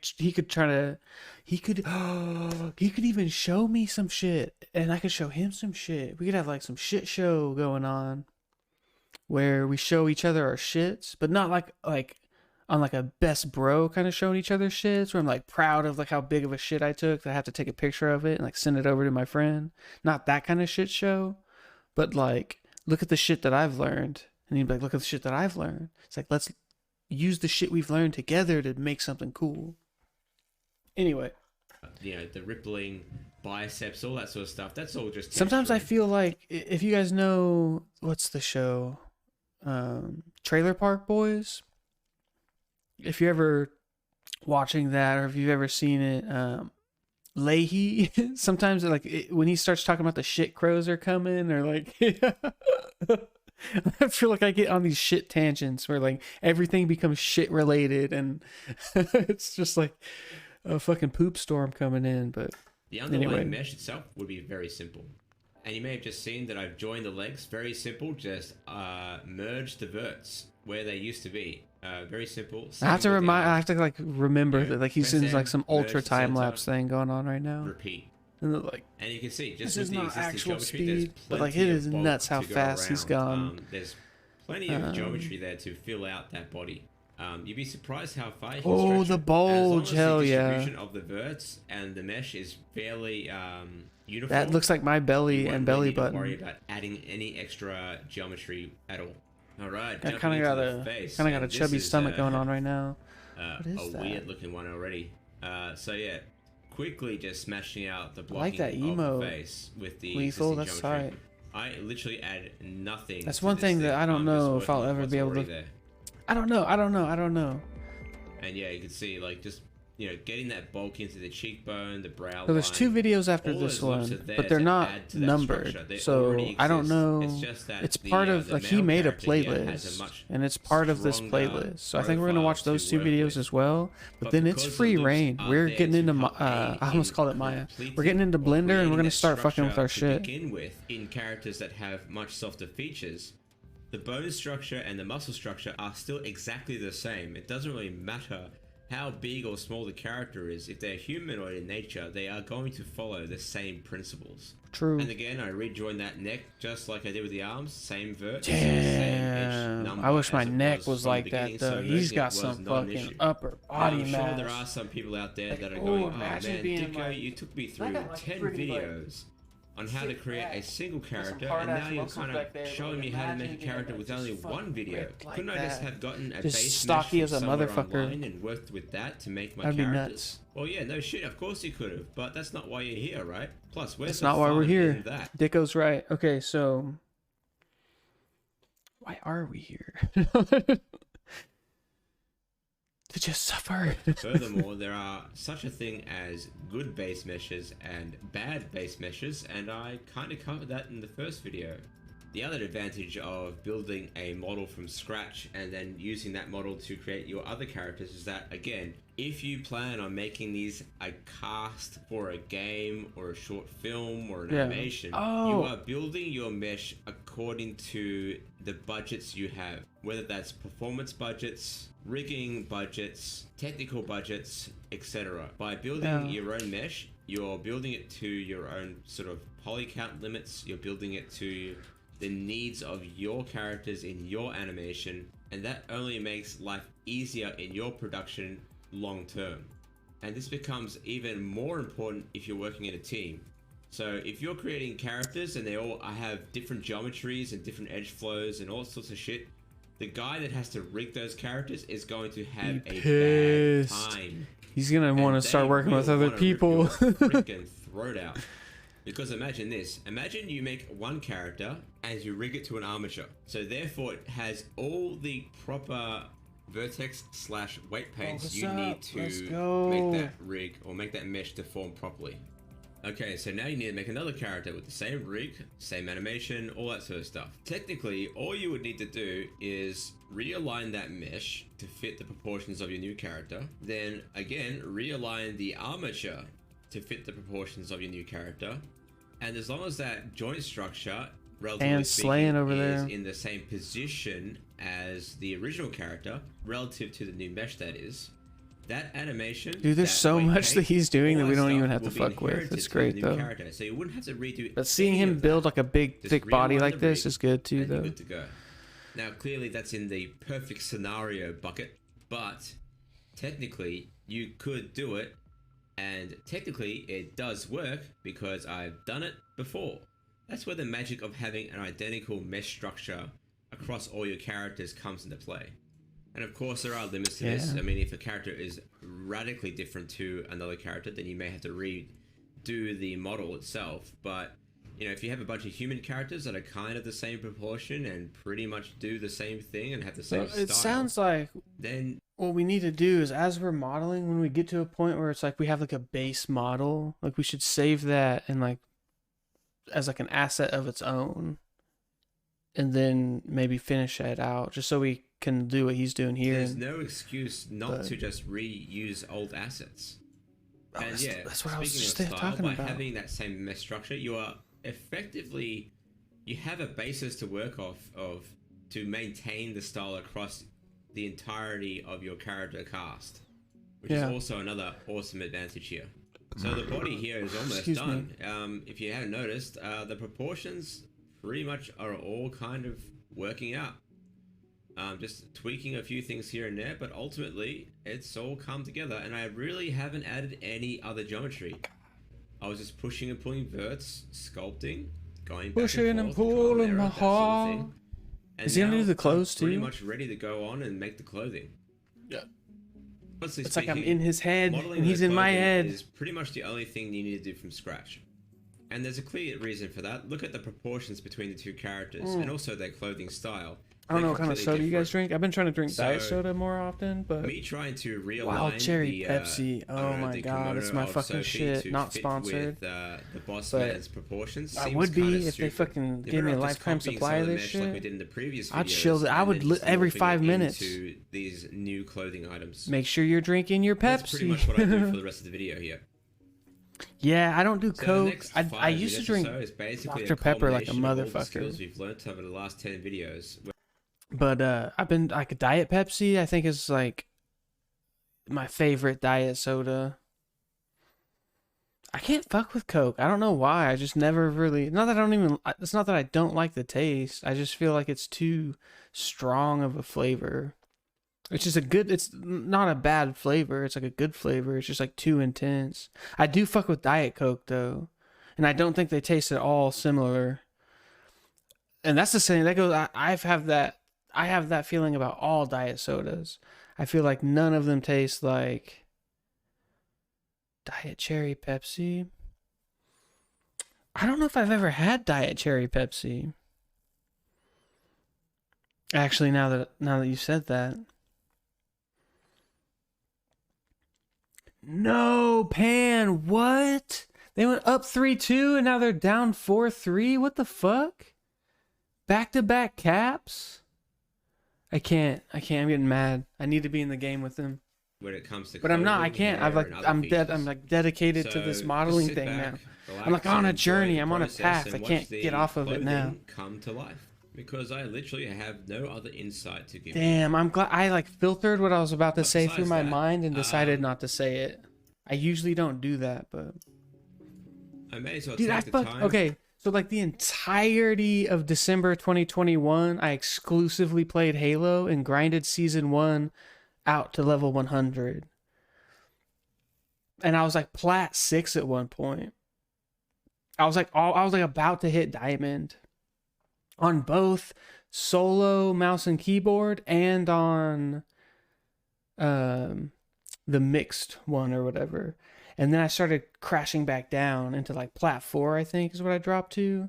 But I haven't played it all in the new season except for like a few games with Pan recently. Which they went good. I don't know. We didn't even get to play that many games. I think we played like 2 games, and I'd like happened to pick it up right as he was getting off. For saying thank you. not what I meant, but I like it. Everyone who's watched the video so far. Oh hell yeah! Absolutely amazing and super positive, and I've been loving the fact that everyone's been engaging with the videos. I looked over at just the right time where they want to. And asking questions. It's been awesome. Additionally, it's been even better seeing people actually make stuff with these videos. I've seen a few people share their things. They've tagged me in their work, and he's talking about it. Honestly, blown away with the quality of the output that you guys are making. So, dude, I hope I impress him. I hope this like I make a cool ass model based off of this, and he catches wind of it. It's even crazier. It's highly doubtful that would happen, but like that would be fucking cool to be like something that looks really the teacher is like the cool stuff. So again, thank you for watching. It's like the teacher that doesn't even know he's teaching you comes along and it's like, hey, I came across your work. It looks really good. And it's like, damn, like this is all thanks to you, Dikko. Like I can't even participating, and thank you for. I shouldn't fantasize about things like that because they're not ever gonna happen. Most likely. Stop it.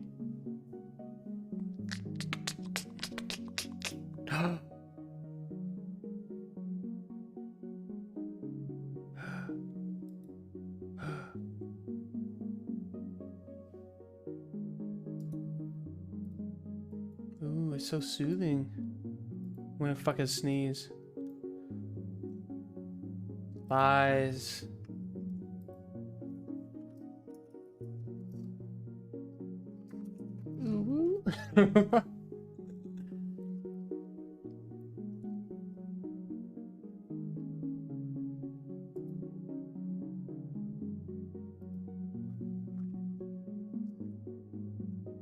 Learning Blender. Yeah, I feel like what I'm doing right now is such cheat fucking content. Like I'm literally just watching some other dude's YouTube tutorial. But it's like what am I supposed to do this and not stream? Like, no, I'm gonna stream and I'm not gonna like, I don't have time to do this on my own.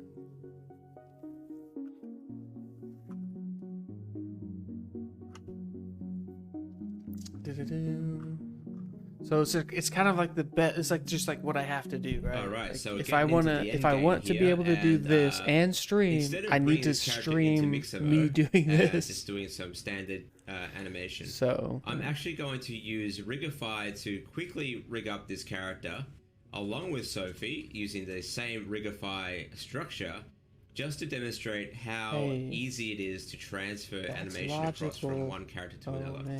I won't show the process because we have a whole nother series to worry about with that one.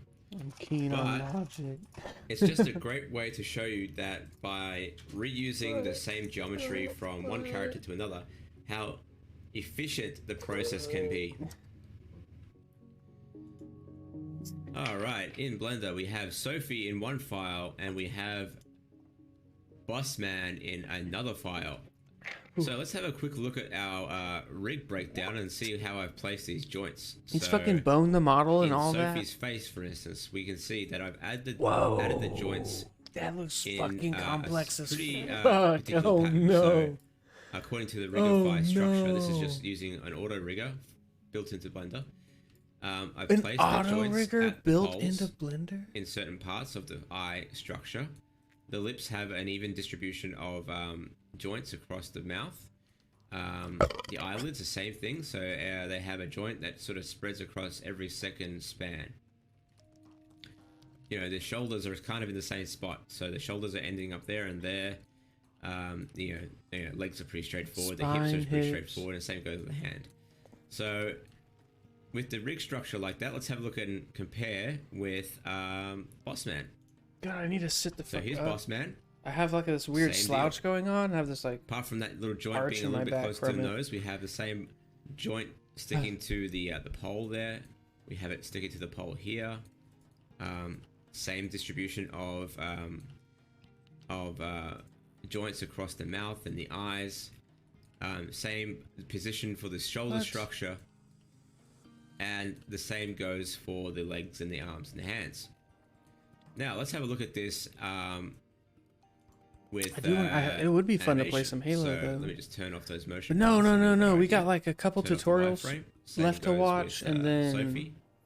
we get to fuck with Turn off the Maya, wireframe. and then I can stop feeling Alright, like a fucking let's play this total back and see. content scumbag, where I'm just like watching someone Check else's that walk YouTube cycle video. out.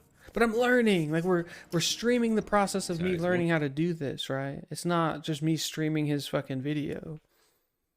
Especially if you watch the older videos, because like this, what he's doing here, like like he didn't show us how to rig or animate. Like it's just he's showing an example. The last 3 videos have been like hair, face, clothing. My character won't have any of that, so it's like hard for me to like interact with that. Looking pretty sweet, looking pretty bulky, and this is a bulky fat man walk cycle, I guess you could say. But That's the then you walk look at cycle it my with dude's Sophie, gonna have. Same. Actually, I walk kind of cycle. want Cool. I don't know. I feel like the Doesn't look too cyber bad, but she fatty, looks a bit more which is the assertive than character's you'd name think, that I'm gonna but make. That He's gonna animation be- is actually identical to that of the boss man, and I could prove I want it him to be kind of like with our graph editor. a SpongeBob personality. Let's select all But he's our not gonna. I don't think he's controls. gonna have a voice. I don't think he's gonna talk. I Across think he's gonna both have to, rigs. which is gonna be So- hard. But I feel like all of his expressions are gonna come from like his visor movement. Like he's gonna like get mad and like get sad, get excited. I don't know. We'll have to just check it out. I'm bringing back the visibility on Oh all shit! I'm my getting controls blown the here. fuck up. Turn off the deformed joints as visible. Now I'm going to select everything here. Select everything there, and you can see the curves. Uh-oh. Look at the curves, okay? Now she's testing me. The curves are identical. It's the exact same animation. Exact same. How cool is that? So with this animation, I was actually animated Bossman separately and then imported Bossman's animation and just reprojected it onto Sophie's rig because it's exactly the same. And because the mesh structure of the characters are almost basically the same, I'm getting a very reliable, similar result with the deformations of her character. How cool is that? And I'll prove that with a quick render of both characters, and I'll overlay them on top of one another. Alright, so here's Boss Man walking along with this walk cycle. And now here's Sophie with the exact same walk cycle. Same loop. Absolutely seamless transition between the two characters. Partly because of the rig and partly because of the mesh, we get a very, very reliable result in the end, which is so cool. There it is again. So as you can see, this is why it's so good to have good topology, consistent design, and a well thought out mesh. And even better, you can reproject it to new characters and continue creating, so even better. So that concludes our 10-part series on modeling for animation. I'm not sure what I'm going to do shit, next. Twitter's It might be blowing up. texturing, it might be rigging, but no. Go back. I clicked the wrong one. Oh, we're in the fucking playlist. Dikko here with another kick-ass walkthrough. Wait, no, hold on. 10. Go forward. G'day everyone. Dikko here with another kick-ass walkthrough. I'm ultra excited about these next few videos because we're finally going to dive into modeling for character animation. Over the next few videos, I'm going to teach you how to model characters that can be used to do this, and this, and this. This one's 2 hours long?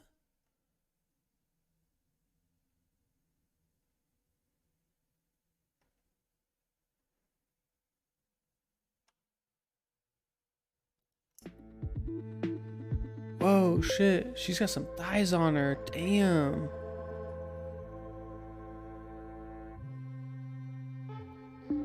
Whoa, look at him go. What the fuck? That was so fast. Is this even Blender? I think it is.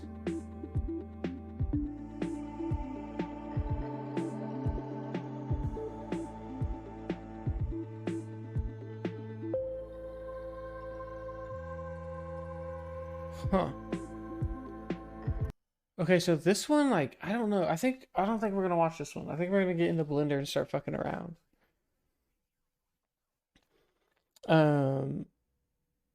Because this is not even like the same as his other videos. Like, he hasn't talked at all yet. There's no intro. It's just like a speed sculpt. And this is the intro. What is he gonna model the entire thing? G'day everyone, Dikko here with another kick-ass walkthrough. Okay. I've got a pretty cool video here today because I'm going to be doing it old school by creating a character from scratch without using a base sculpt. This is for all you folks who either don't have a tablet to sculpt with, aren't comfortable sculpting, or simply don't have the computing power that high poly sculpting requires. This isn't going to be a multi-part series either.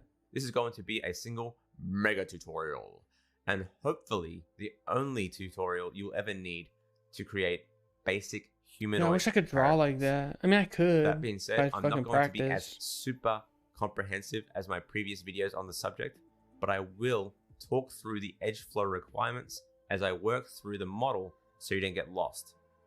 And if you need further information, feel free to check out some of my previous videos on building characters.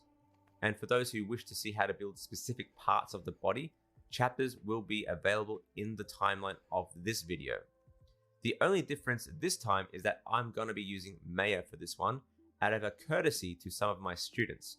That being said, the methods here still work in other software, so I might even do a follow-up video in the future using Blender. That being said, let's jump right in, shall we?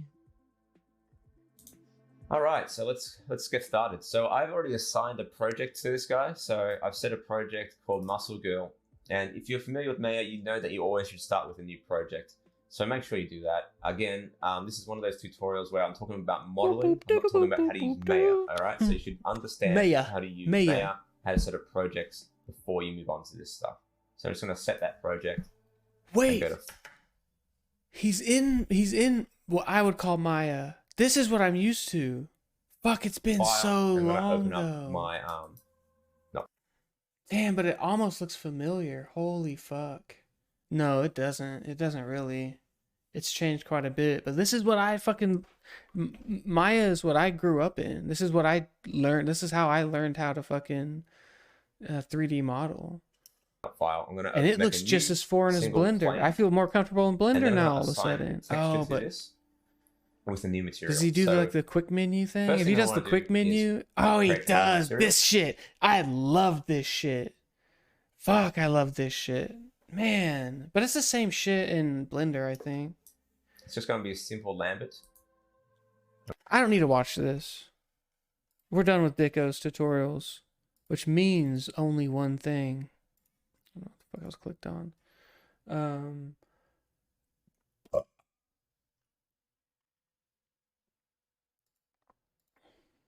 It only means one thing, and one thing only.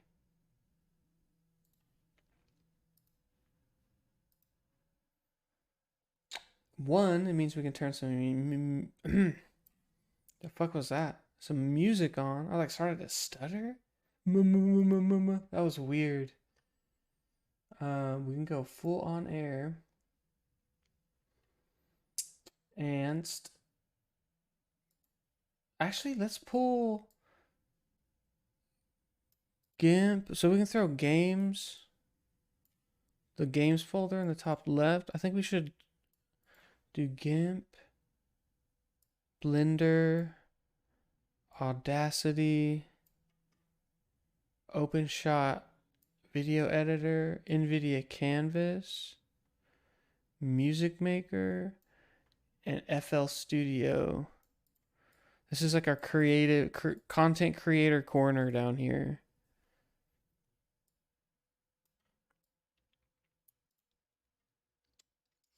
I think that's all we need right there. This gets us basically set up. We could, if we wanted to, throw like the browsers here in the middle, maybe. Do something like that. He's like dribbling them. We should also probably uncover at least the logo. Oh, fuck. Something like that. Keep the old JC face uncovered. I think that makes sense. Cool. Day of Defeat source. So garbage. There we go.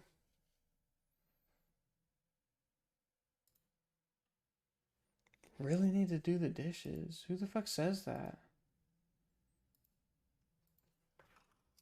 But oh.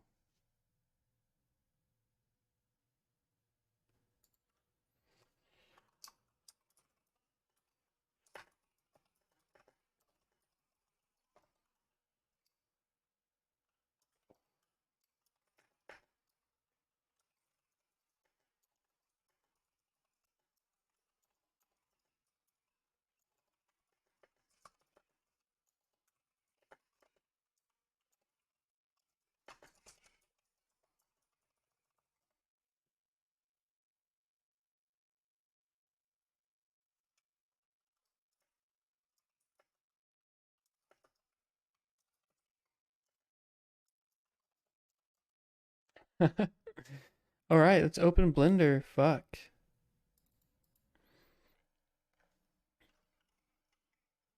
I'm scared, y'all. Wait, is it gonna pull Blender into Streamlabs? Ah! Okay, so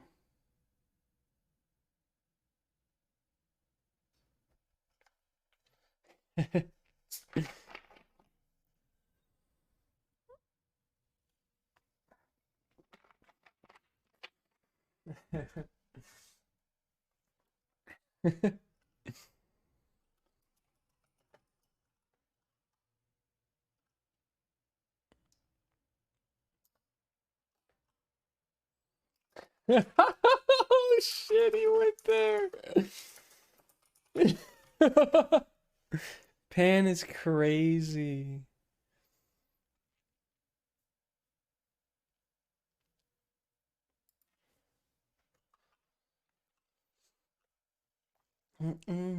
So it is not it is not working. So should we just stick with this camera? Or should we just do like a new scene maybe? Okay, if we do on air, we can grab a window capture, add a new source called Blender. Wait, how did I stream this the other day? Was I just in the idle screen?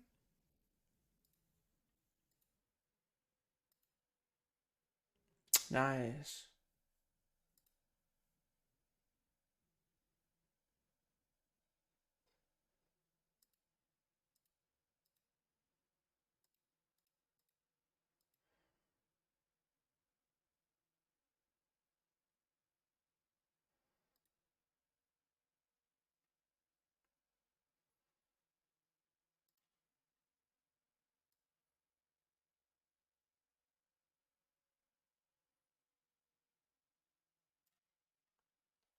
There we go. And then we can transform, stretch to screen. Wait, hold on. Let's transform, fit to screen. Snap it to the top. You still get that little purple line across the bottom. Oh, I love it. Okay, now let's open. I want to save this shit. Okay. So this is what I'd started with. It's all flavor. Let's delete that. Pull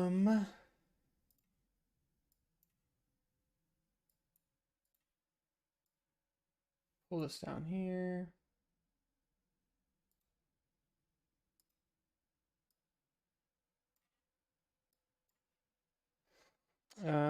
Actually blending.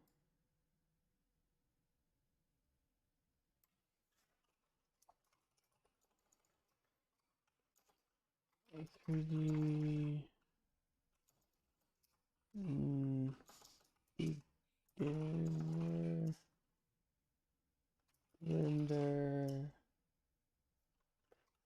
beginner blender noob does damage to his brain.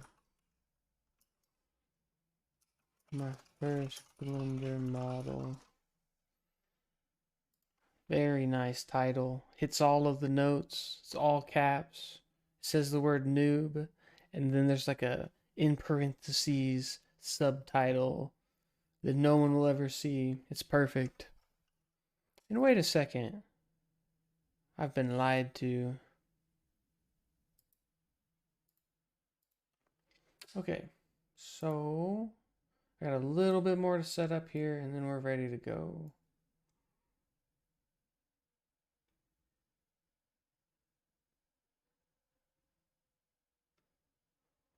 Do do do do do.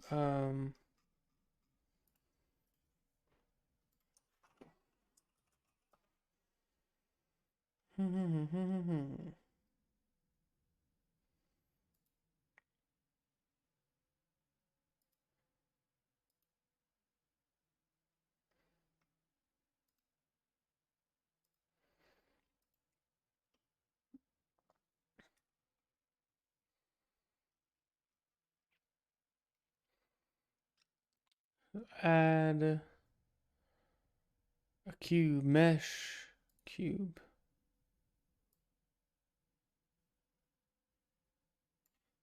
And it's already like to scale to. But then there's something I noticed that the head should be more above the feet. We can fuck with that later though. Like the scale's there. So funny. You should have a much larger chest region. I feel like his head should be more forward. It doesn't matter. I think we're good.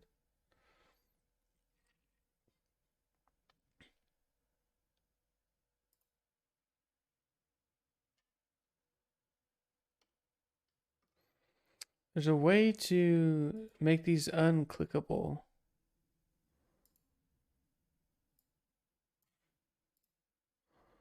And I think it's this one and this one. No, you can't select it. Okay.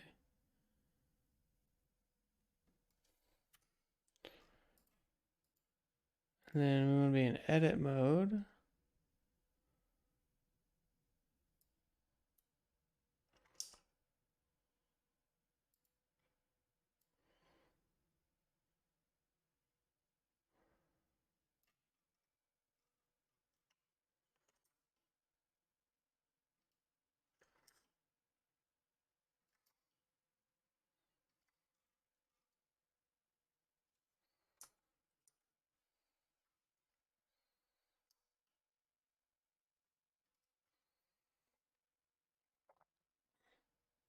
Oh shit.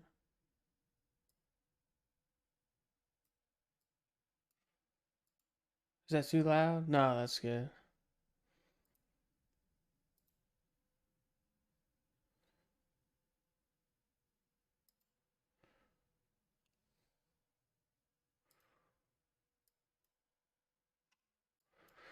Oh, okay.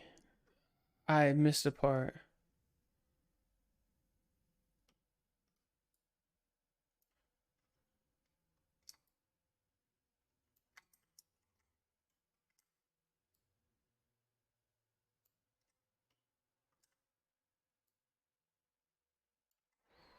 What am I doing? Okay, let's go to face mode.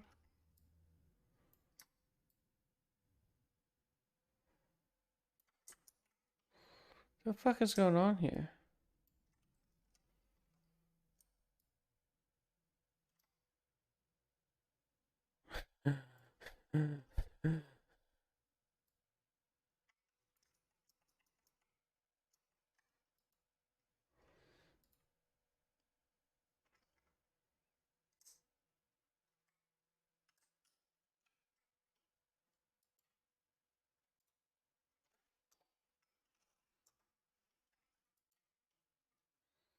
And then face mode.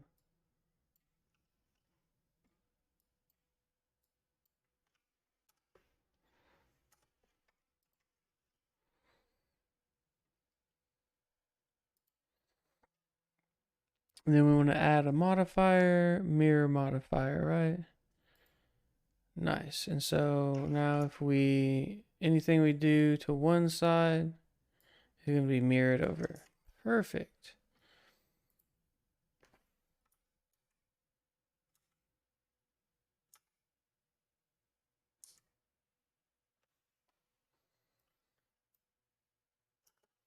But yeah, I think from here it's just kind of like getting this like sized properly, right?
Oh shit. Okay. He's doing more of like a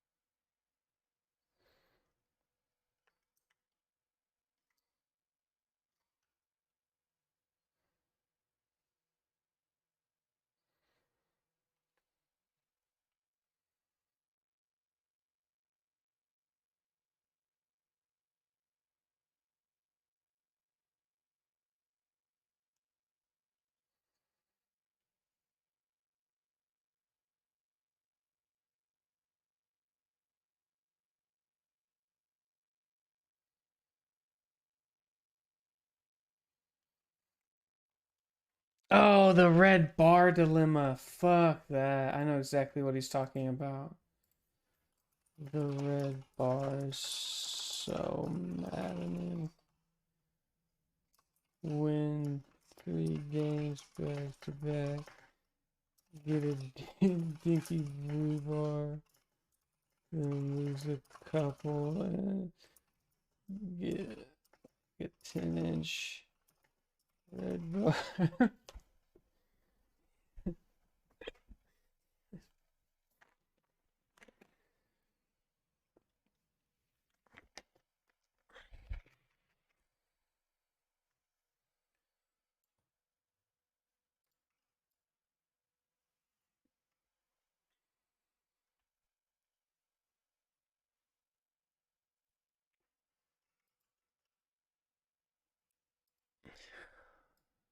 Oh, Pete.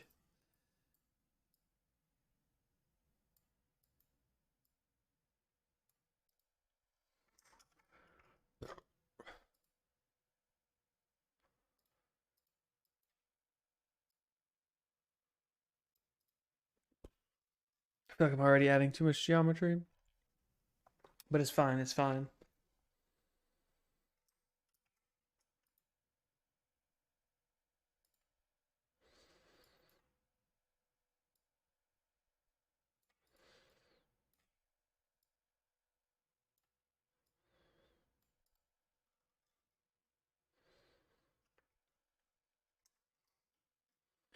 Mm.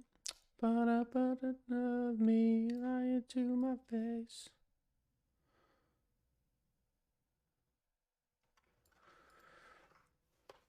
Mm.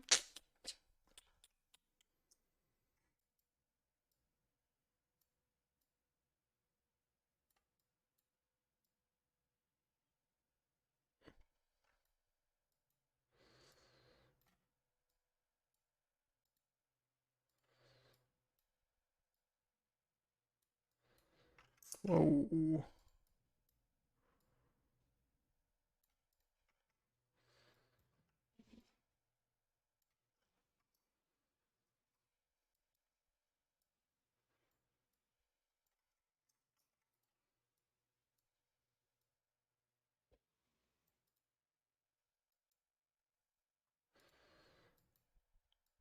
Mm.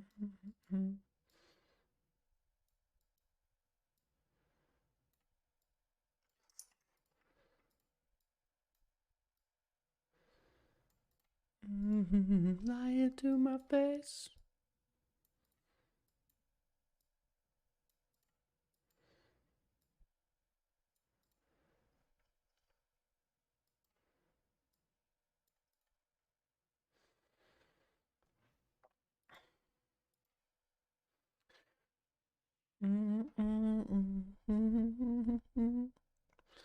So now we can. Oh shit. Oh, I'm using the wrong.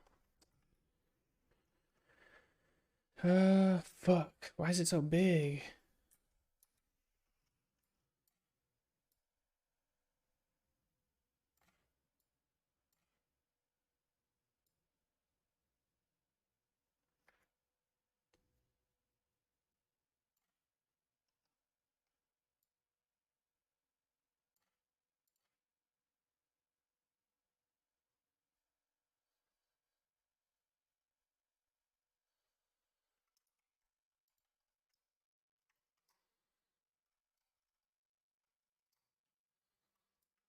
Hmm.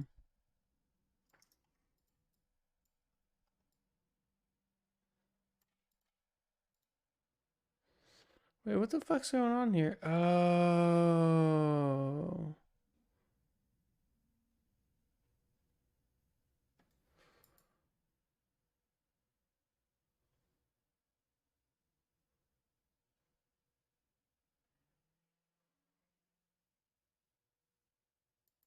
Yeah, I have way too much geometry going on already.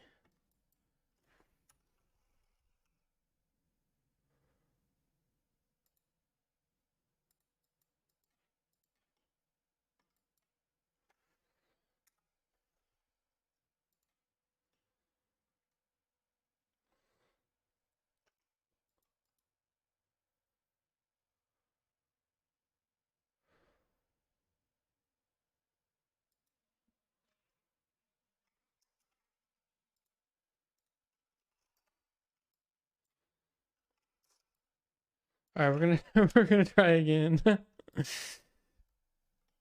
Oh wait, what?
I'm gonna go face mode.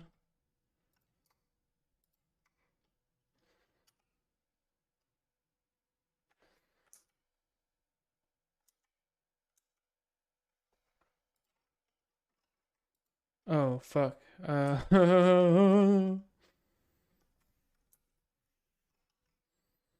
Wait.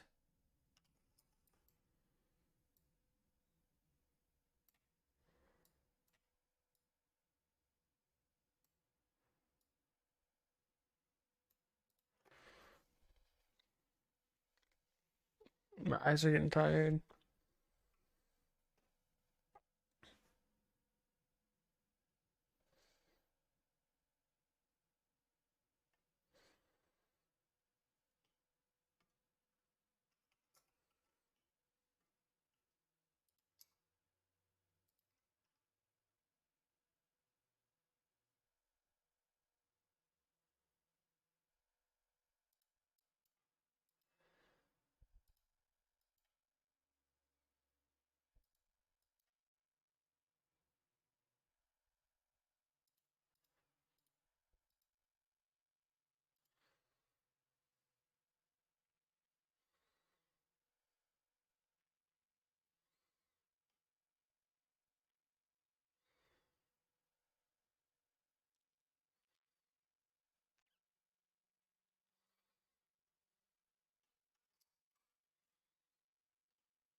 Okay.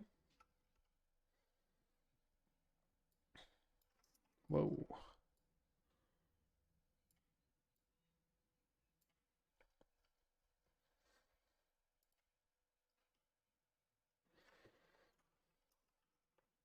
We're just blocking. No need to overdo anything.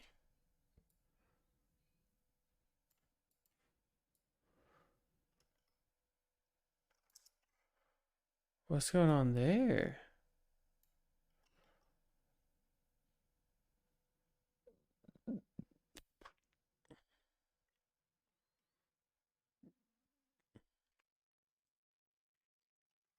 Hmm.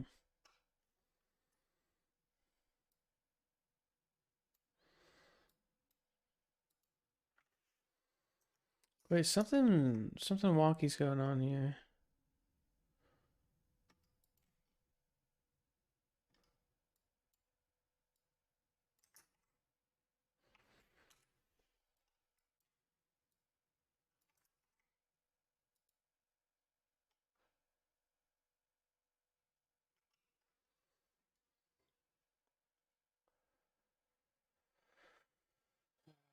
Okay.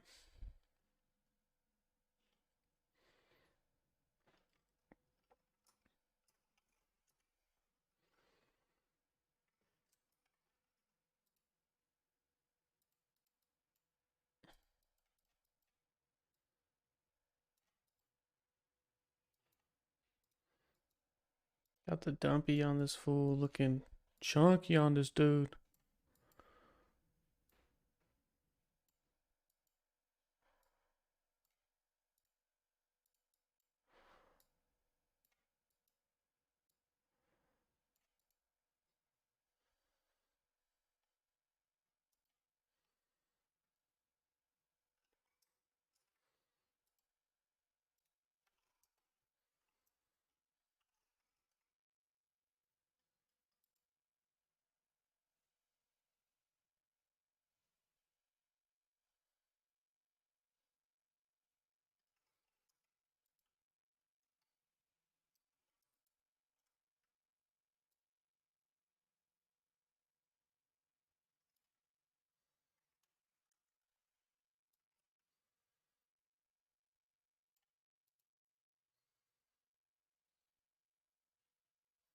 Dude, this is fucking hard.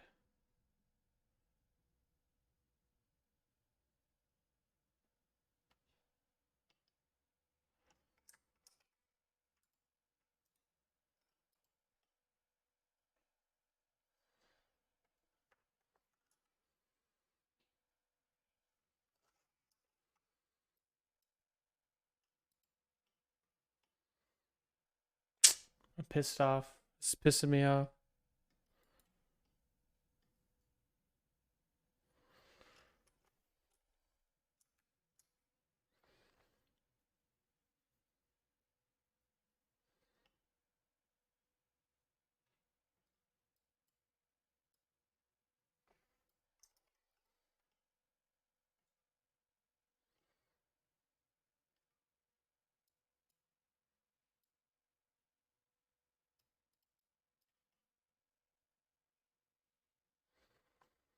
Um,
wait, this is getting fucking cool all of a sudden.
Okay.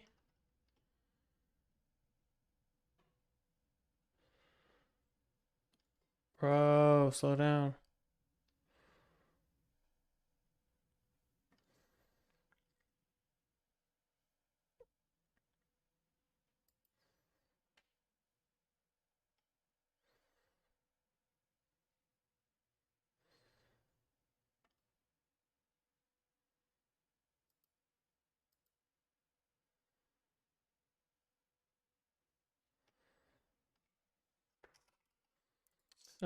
So we're gonna grab these faces.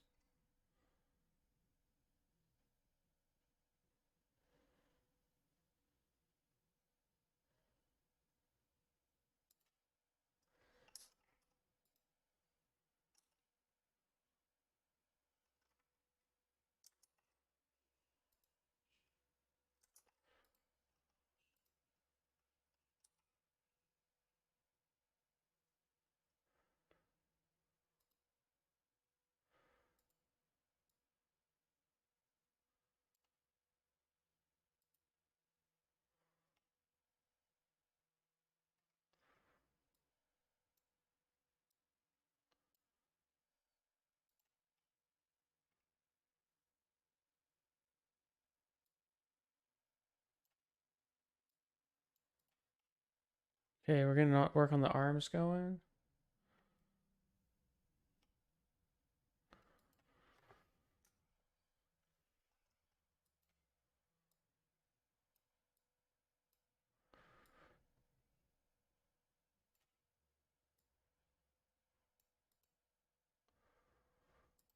Okay, let's figure out how we're gonna do this shoulder pad thing.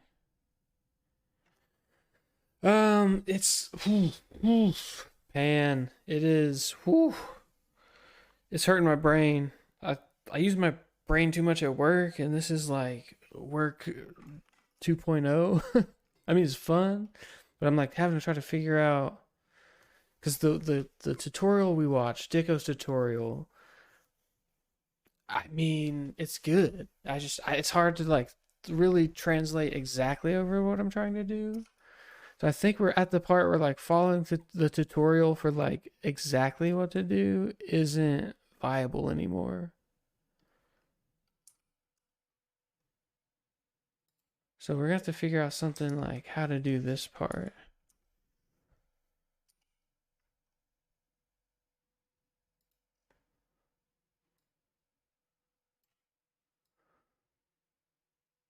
So maybe we just do something like this.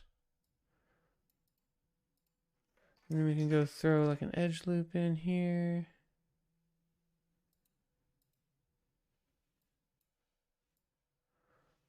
Oh wait, yeah, no, hold on.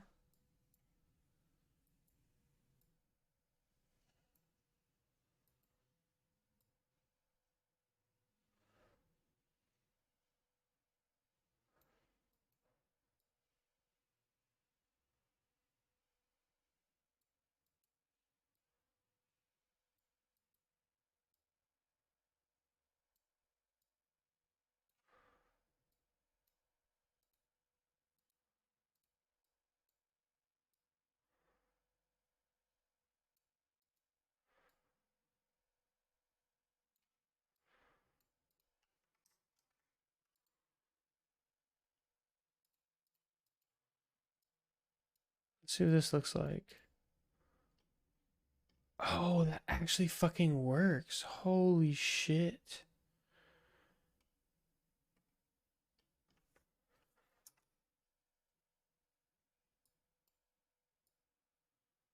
Turns out your boy is a fucking genius. Turns out your boy JC Face figured out what he was doing.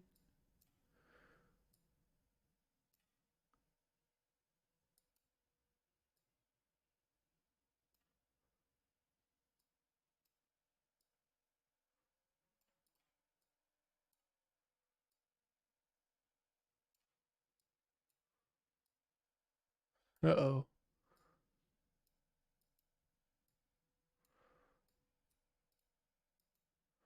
Yeah, feel free to shut me the fuck up. Jesus.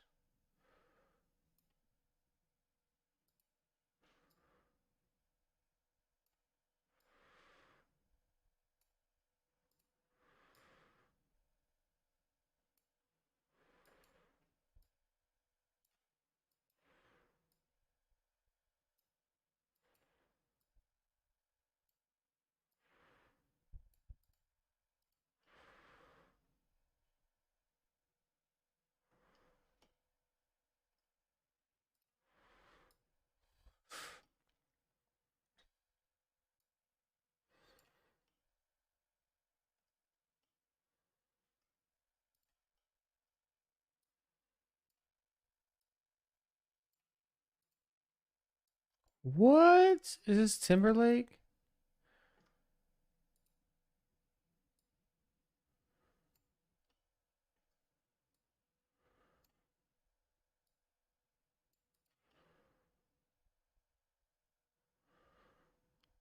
Take you on a date, date, date, date. Flowers, flowers, flowers. I'm so made. Me. Ah, it's fucking working, guys. I'm literally making cyber fatty. Ooh. shit! I'm getting pumped now.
Oh, okay. So he grabbed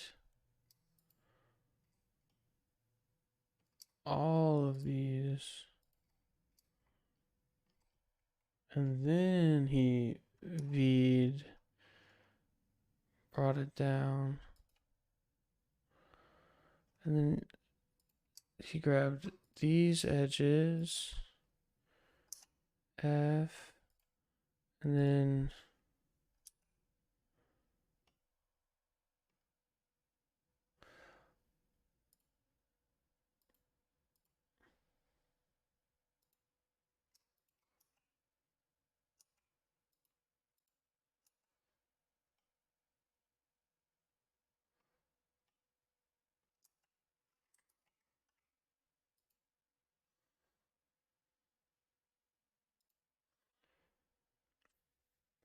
edit.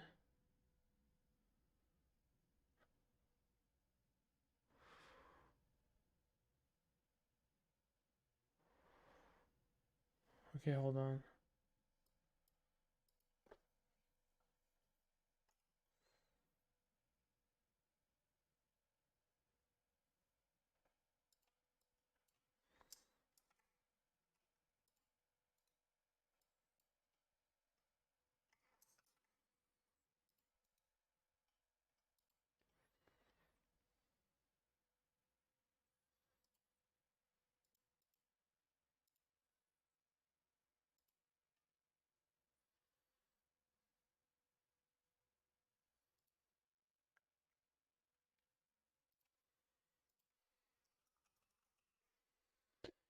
Nice.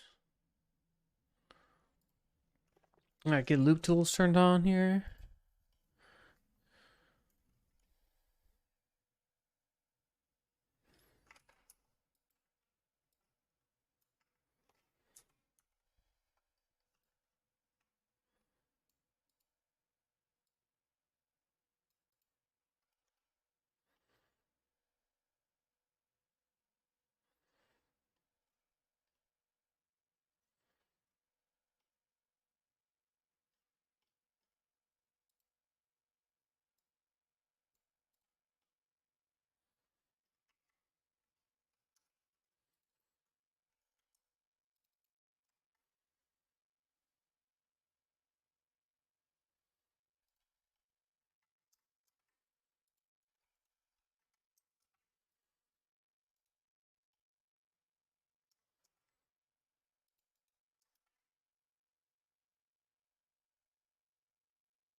Whoa, what?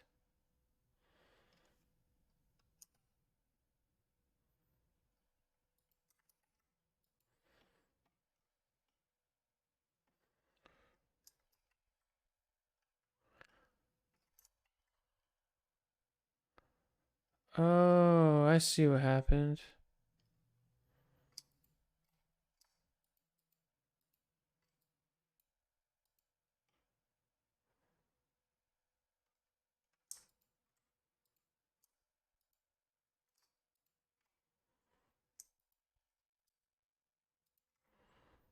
What is that even fucking connected to?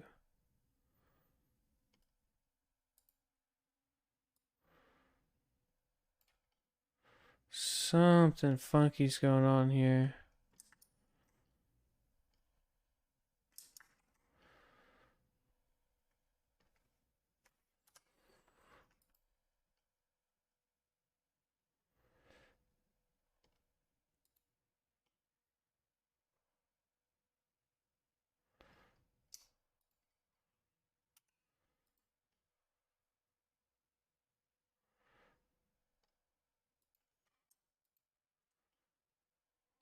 Why is it doing this?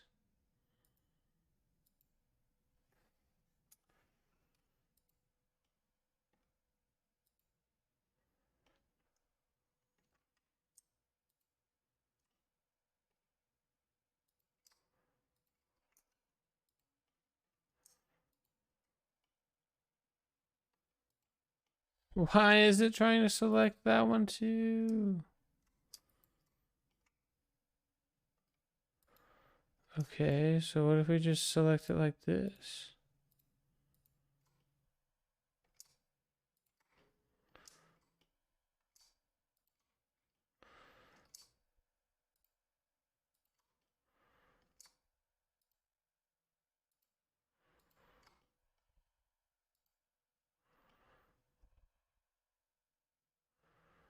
Oh. Something happened a long time ago.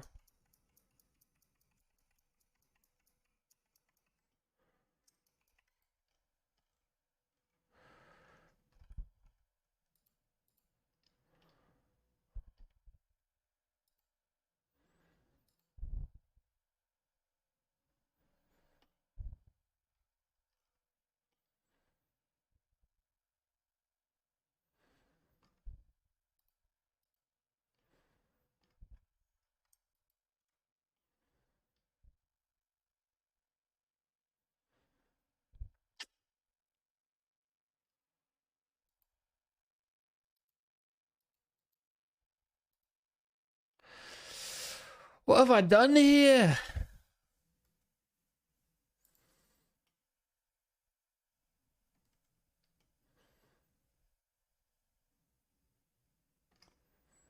One, 2, 3, 4, 5, 6, 7, 8, 9, 10, 11, 12.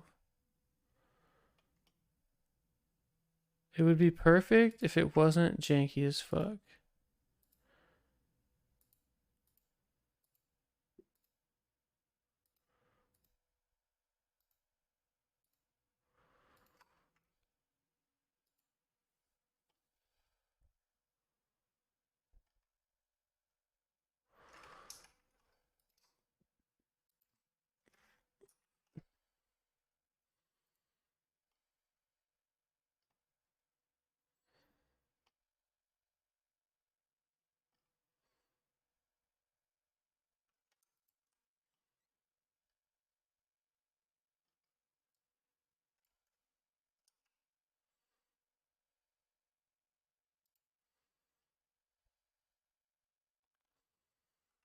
Okay, but what if we go to edge mode?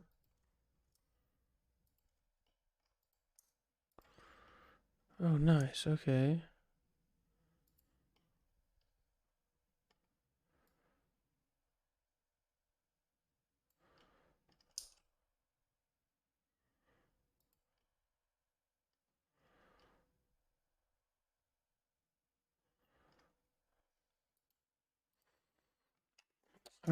How's it look?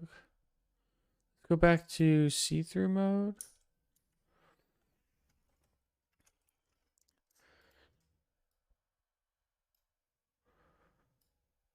That's pretty much ideal. Oops.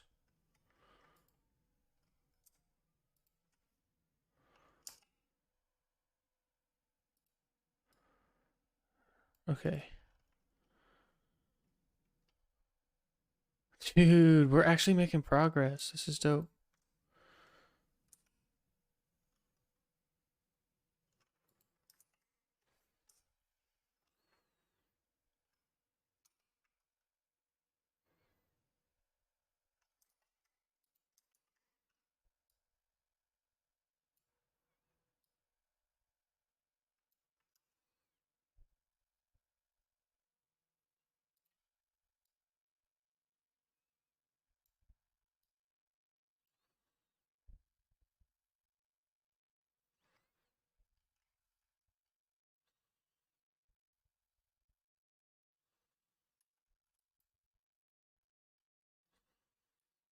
This is a sad song.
Oh shit, you know what I didn't think about and what's happening here is the geometry.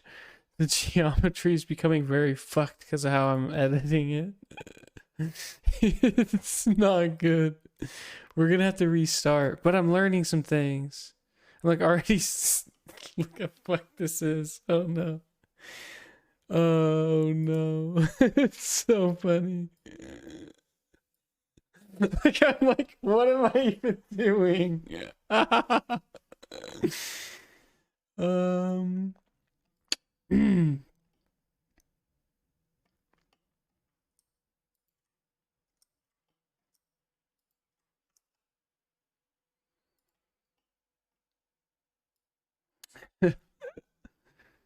uh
ooh, wrist is starting to hurt.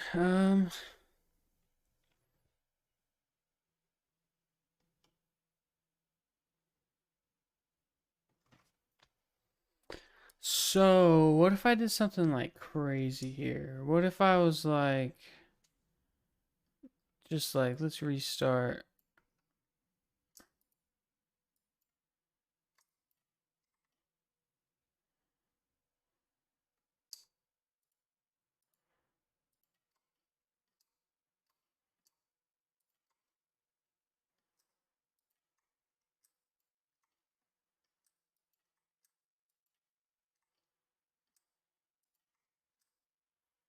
Oh, stop.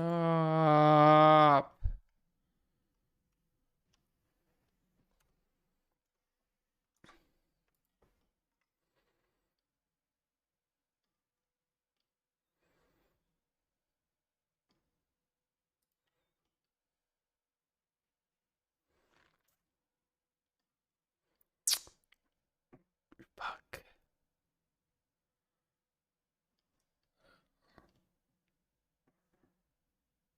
Oof.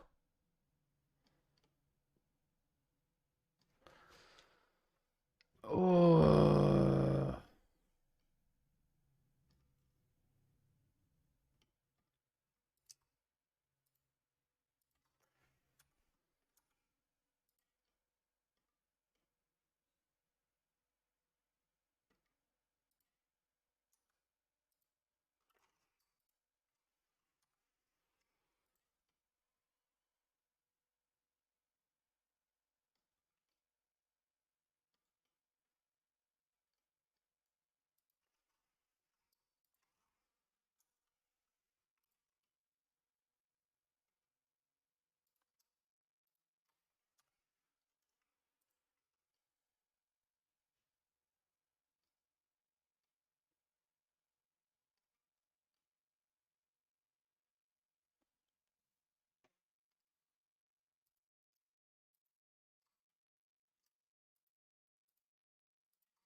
Okay.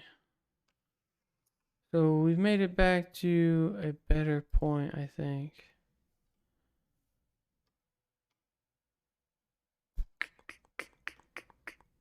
But what I need to do now is edge here.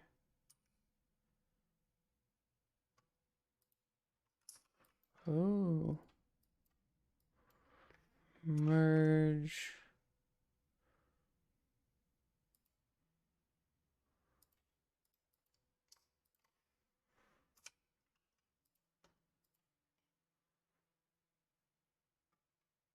Do daydreams become a taboo?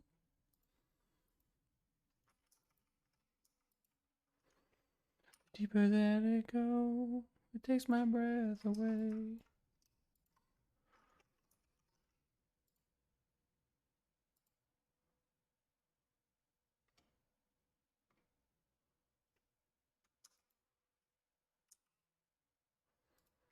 Now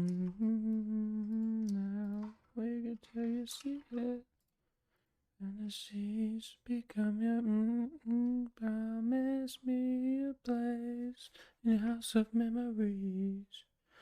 Oh shit!